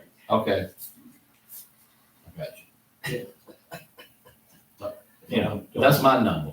Y'all wanna take a break real quick, 10-minute break? Yeah, I mean, we're 3 hours, y'all. Y'all wanna I mean, we got, what's our clock? What's our budget clock? All right, how much longer do you Well, think? you got like I know, this is, 16 pages more on just this. E911's not gonna be anything, the LRA you basically discussed with Shane. Think You 30 know the minutes? expectations, the landfill is really the only thing. So you talking less than 30 minutes? I think if we get to it, yeah. keep rolling, just keep on, just keep on. All You right. okay? Yeah, The- keep going. The We'll try library- we'll try to, this whole hour of comments towards the end, and then we'll try to figure it out. Let's do The that. library, there's really nothing to note there. So that's pretty standard from year to year. She tries not to fluctuate very much. Very conservative. Planning Commission, Community Development, sorry. There's $25 per meeting stipend for the Planning Commission members. Commonwealth Regional Council dues remain at $19,000. All right, I do have to ask, even with that community development, SBA. The small business development, is that in here? Yes, there is a And how much we're contribution. paying them? What do you mean, how much we're paying them? The contribution, the Longwood Small Business Development Center? Mhm. $5,488. It's 2 pages in. Okay, I apologize. No, that's I okay. just had that note and I wanted to make sure I didn't know if this was a problem. The next page is your expenses related to your Board of Zoning Appeals, standard advertising, and there's mileage included for those members that attend. Economic development. There was a discussion amongst you all about $50,000 to allow for efforts towards economic development expansion. Mr. Carlson and I discussed that as to could we put all of that into the LRA budget and start there. And he decided the best method was to distribute that equally. So we took that 50,000 and we've placed 25,000 of that in the general fund in economic development, and the remaining 25,000 is in the LRA budget. So you'll see it on line item 5804, economic development expansion. That's a start. It's a start. Tight budget, yeah, it's just a start. That's what it is. It's still 50,000, it's just kind of split between something general and within the LRA. When we get to the LRA, you'll see the other 25 sitting over there. Oh, okay, all right, when you said John, I thought you were talking about back here with the, with. No, any opportunity that comes up. Okay, Yeah, all right. yeah. Piedmont Soil and Water Conservation contribution remains the same. You heard Ms. Axton when she was in front of us. They have approximately 12% increase to accommodate the state's 5% as well as the salary compression that they are doing. And she informed us that night that the local funding equates to 37% of their total funding.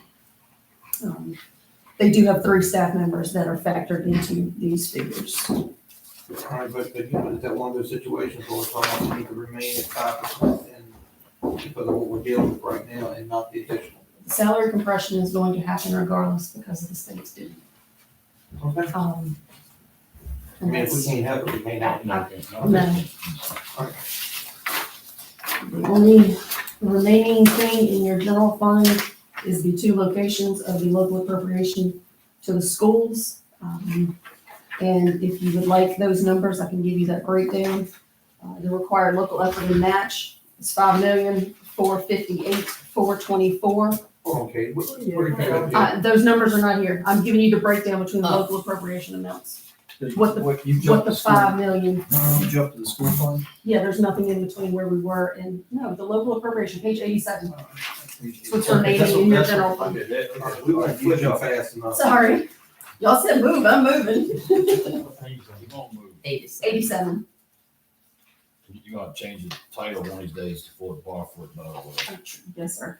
You know, it's Again, not- that 5,739,000 consists of 5,458,424 is the required local effort and match. And the AMTC contribution is 280,858. Now, I had somebody from Amelia call me. They talking about pulling out. The writing's on the wall. Well, now, what? The AMTC. We were told they did not be surprised if it happened this year. In the way the contract is structured, they have to give notification in February. So February came, we held our breath and we exhaled. So their next opportunity to pull out will be next February. But they're looking to build something like that. So, is it true that we're taking kids to South Hill to do like welding and something like that? No idea. I believe so. Yeah, so that's what I can't understand. Them kids do what? Yeah, we're taking to a Taking trades them place in off-site South Hill. for training. But well, then why is? What, there you go, ask a question.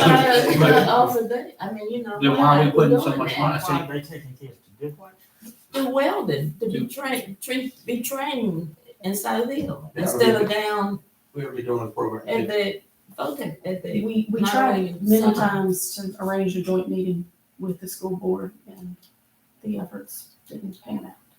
No, what we say. I'll Hey, I'll we- leave this that, board and. leave that there. Not We- just- we- yeah, we're gonna have, for How many budget kids- purposes, we What gotta, are we talking about? How many kids? oh, I don't know. That's what I'm We trying to- don't know, that's Well, the even if specifics it's we need. one kid and they're going somewhere else You besides here. You can't take them kids. If they're making the effort to take the children there, they should be making the effort to bring the program here. Yeah. I guess what bothers me, there's some lack of communication there. You know, we came to us and you asked us for so much money to keep it running. We followed through with it. Then you do something that we don't know about and you tell us nothing. I'm sick of it. I'm totally sick of it. So just level fund whatever we gotta do and move on. Then when you wanna talk, we'll talk when we get to it. I mean, I that's what just sticks me. Yeah. I mean, it just sticks me, man. Can we, And then I gotta hear that crap from somebody from another county, Amelia County. I will say the AMTC contribution is a reduction from fiscal year 23. Just how much? Roughly. 134, 143, I may have those numbers transposed. 134. You're only $134 now. No, sir. Well, this is very concerning, because I mean, you're talking about, again, investing over $300,000 in something in the hopes that we're getting a return from our children from it. Right. Are we better off looking at this and busting our kids and shutting that down? But see, we're getting it, like Mr. Vaughn says, that's their decision. They made that decision. I'm just frustrated Yeah, we're about bored the just lack. like we are. Right, Well, but you- I'm frustrated there's lack of communication. I mean, we did what you asked us to do. Okay, There's been a previous work session specific to AMTC, there's not to say there can't be one. We did one years ago, right. but I don't know why. I'm not gonna request it. I'm not requesting the meeting. Let's move on, do what you've gotta do, but if the funds don't come to me then, okay? That's the way I feel about it. I mean, because that is totally ridiculous. Anyway. We gotta do better by our children here. It's terrible, man. Qualified in trades. So it's right across from, it's a beautiful building right across from Tyson, right there on the county Yes. line, and we just not, it's terrible. I think the principal's salary is like You had $30,000. two buildings. You had a program for adults at the skill center. You had one for children. And both of them are well populated in all of the different programs. Right. Welding, building, Auto, Okay, so let's all agree on something. So they said we needed more money, and we did we that. did it. So money didn't do it, so then what's the problem? Administration. Oops. Oh, Did I say that out loud? but anyway, so if money don't do it, what's the problem? well, I'm hoping this board will never get to the point. Nah, you're right. Let's fund what they asked us for, and then let's move on. Well, did you talk about the required local that for the match, or you talking about this 280,000 too? Yeah, well, we got to. I mean, I feel like because we said we were gonna do the 200 some thousand, but if Amelia pulls out, in November, then we won't be spending it. Because I'm not gonna just put money, now I'll tell you what I'm not gonna do, I'm not gonna start paying Amelia's share, That's right. right? Well, Right. okay, so a couple of things. One, on the agreement, if they pull out, we have to pay them out of something around 48% on the value of the building, plus market rate on contents. So they would be coming out of Hyde. Now, we have 7 years to pay that out. We don't have to pay it out in Right. one lump sum.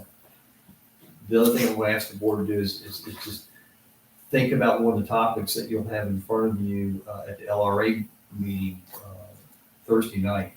That there's someone out there that wants to teach crafts, wants to teach those technical skills, technical trades, yes. So maybe there's, the solution may not be over there, it may be over here. Well, that's what I'm saying. I mean, is if you, Or Even that because person, or of that us, person you can surplus go that. over there. I mean, I love sports, but instead of seeing a gym, let's see something that maybe draw more kids to a central location. Understand. All right, we almost, we came close. Move on, LRA, like I said, most factors of the LRA expenditures were discussed with Mr. Hawkins. And we did scale back the repairs and maintenance in each respective budget. And he knows, we're gonna put as much effort as we can into funding what we can out of fiscal year 23. And we readdress the needs moving forward. You see on page 188, the remainder of the 25,000 for economic development efforts. That's line 5804. All right, good. All right, so we're not gonna address the LRA budget at an LRA meet, like an extended LRA. Is that what we're saying? We're gonna discuss this like now, because with the LRA's budget, and I understand, if I heard you right, Ms. Tony, y'all talking about cutting back on repairs and maintenance and Yeah, stuff. you all asked that we scale back 50% on the repairs and maintenance for the 24 budget. All right, if I said that, I must have said it in there, okay, because I think that out there needs to move forward. Well, the anticipation, which is what Mr. Bowen discussed, that same meeting that we discussed all of this, was let's use the resources we have budgeted for 23. Let's get things started. Right. Get done what we can. And then you have this set amount to move forward to 24 and see what you can do within that realm of funding. There was also the question, can you really do all this in 1 year? 'Cause it's a lot. That's correct. Right. I mean, if you use the contractors and stuff like that, you can do as many projects as you want. Well, that's true. So what we'll have is, we have for budget purposes. So, you hear about work sessions, you heard one tonight about emergency services, we'll have to have a work session on that. We'll have to have a work session on, it looks like everybody took the tour, and then Shane showed me some places too. I really like his mindset of us getting out to business and getting a developer in there and doing so. So that's gonna be another set, just because, that's, I think he shared it with y'all, okay, he shared the same thing with me, and I'm like, that's not a bad idea. And puts it back on tax roll, but that's gotta happen sometime, but for budget purposes, I think we had to put something down. Okay, all right. Anyway, I didn't wanna get And it will allow him To do something. If he has a set dollar figure, he knows what he's working with as Right. far as what But he's projects. got a mess in there, he showed me some stuff. Yes. 911, it's pretty straightforward. Not really any changes there, slight reduction. We moved the telephone expense for the EOC into that line, into the general fund emergency services coordinator line. You All right, I have, see another capital outlay for the radio project in here. I'm sorry? It's, That was the additional money, so the revenue estimates for once exceeded what we expected the expenses to be. And Mr. Costin put forth to you all to take that remainder. page 202. And then about middle way, 7,000 to where it says capital outlay radio project. Which is another 22,000 from the amended budget, and then the request this year is 29.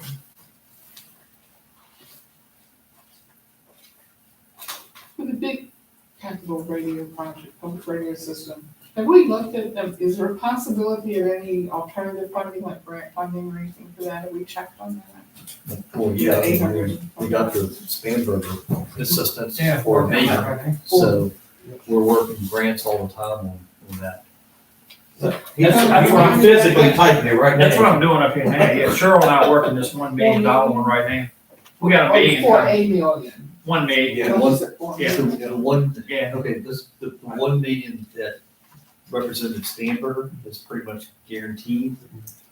That's the paperwork is, Yeah, we submitted in the morning. yeah, But we're still looking for the other. but we're still looking for. We got another couple pockets of money coming down the pike. I think, Cheryl's helping us too, because she's in that business. So anytime something comes down the pike, there's another federal grant that we're looking at. It was 250. I don't want to say only, but 250 is something. So we, None of that will offset this 851,000. not in time. It would be next fiscal year, probably. Would be Well, the end of the project, towards the Yeah. end of the project. I would think. The projections are outside the, like you said, the 1 million that we've been promised, I guess you'd say, we're still looking for another 4.7 million for each project. So if I would, to answer Yeah. Ms. And then Shackleton's, And then some. yeah, to answer Ms. Shackleton's question, the Cheryl recommended that we put the 1 million on items that once the bid comes in, do that. And not on the actual work leading up to that, Okay. which makes good sense. Those bids are due May 1. May 31 is May 31. when the RFPs are due. Okay. And that's for the whole project, right? Responses to the RFP. Yeah, those would be for the whole project. Okay, all right. Yeah. Should I be removing that money out of this based on the conversation related to moving capital out of the operational budget? Because this is capital project and we're in an It was just an operational budget. excess to put towards it, yeah. Yeah. Well, that would be, to be consistent. Yeah. Yeah, I think you should. So I will remove that from the expenses and just amend the revenues to reflect that change. Landfill. 7 on, Nottoway. There really isn't a whole lot to say. Your standard operational expenses, utilities, insurance, vehicle fuel, those types of things.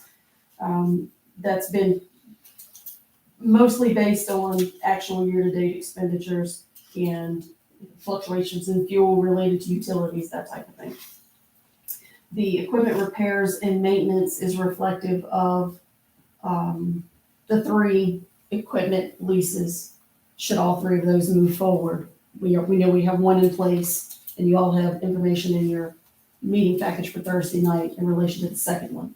The 3rd piece of equipment isn't even scheduled to be available for another few months. There is a small amount included for any other repairs needed for the scale, as an example. And is this right?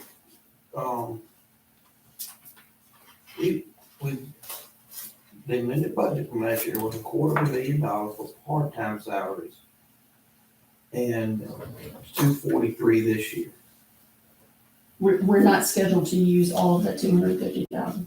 If you look at what's actual on April, we shouldn't need all of that 250. So it was scaled back to accommodate actual schedules. That's most of the convenience centers. That is, yes, sir.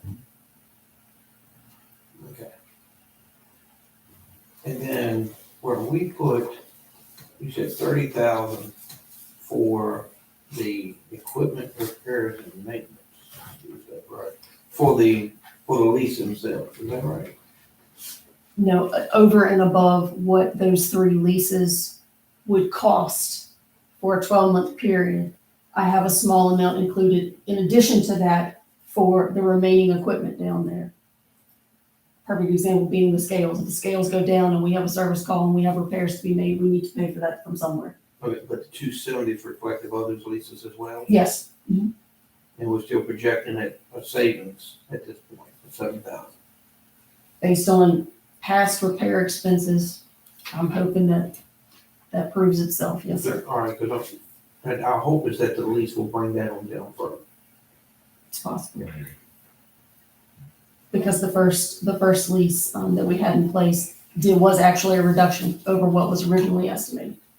So we can hope that continues. The leachate hauling, the 3005, I had that higher.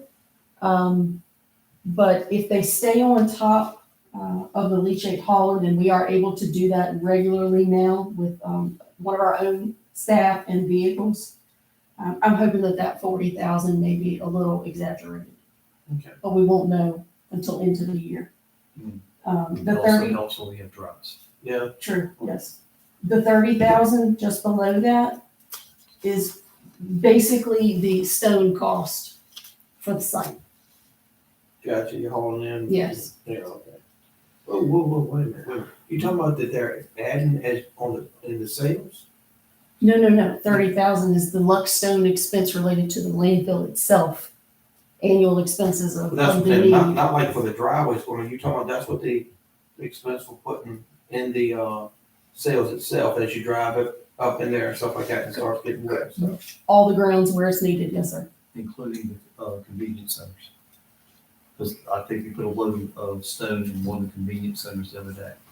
That's more of an exception than not the, Yeah, it's not the Standard. rule, but they will do it, and that's where it will be coming from, in that line item. Okay, all right. But yeah, it's basically the road into the working phase. Right, I got you now, okay.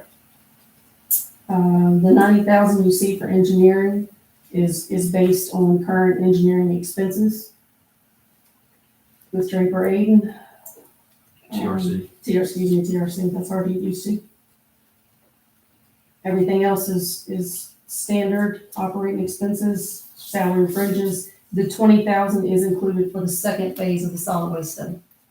And where did you put that at? That's down at the bottom, 8001. I see, okay. All right, so is there any specific item that caused the expected 15,000 jump in the engineering? Just trends in the billing. I mean, there's gonna be an expected increase in their service fees. Their service fees are not contracted, the service is contracted. Basically Draper, is that the name of the company? Well, they got bought out by TRC. TRC. Basically, they're, Same people. they're our communicators to DEQ. Yeah. Yeah, see, that's just, that's something. They handle all our monitoring. Yeah, it's crazy.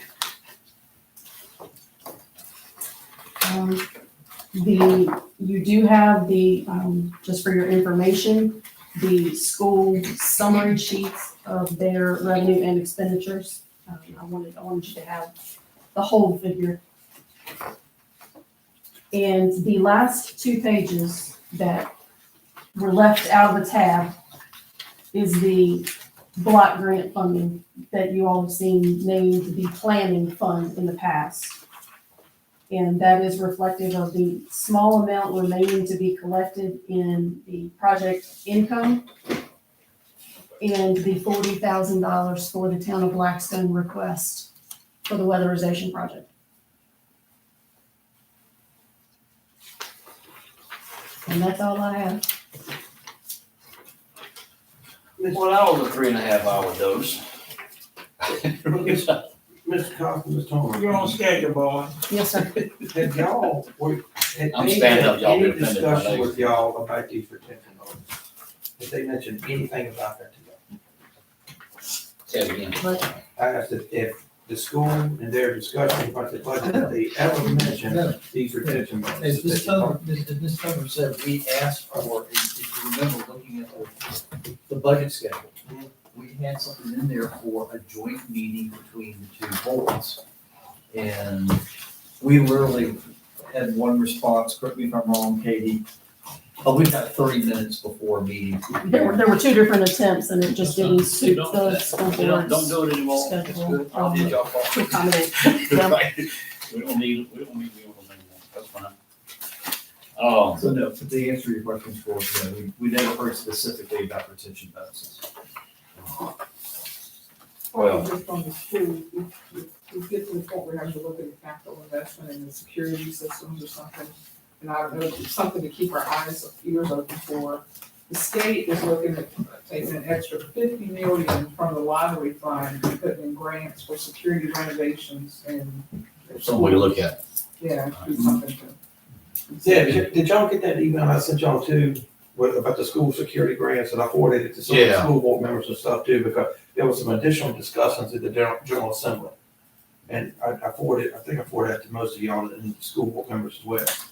And, they said that they were gonna make sure that their team was aware of it as well. I don't know if that might be the same, or maybe something different. Probably it's the same thing. Probably the same thing. I hope so, because yeah, it was a chunk of money. Yeah. It was absolutely a big chunk of money, and I just want to I be think sure. that's the first time I've heard it was coming from the lottery. Yeah, But I mean, I don't know, I don't know much about school security, and this has changed once you've been in this room, but, I mean, I guess seeing some of the films that I've saw just recently, which is really hard to watch. I was watching it with somebody, and she's got two children at Lunenburg County, and she started, she just brought tears to her eyes to watch it. You gotta have bulletproof windows, it has gotta be in depth, and we have so many different complexes. That's another thing, we got, what is it, five different schools, so. So I've been Five out active. over 20 years, so. Well, I've been out of school 30 years. Right. But the school system is very important to us because it could hinder our economic development. That's right. It's, the whole world has changed, and just watch the news. Can you get and say something? I was just gonna say, the school board's an elected body too, and it's their task to look out for the children solely.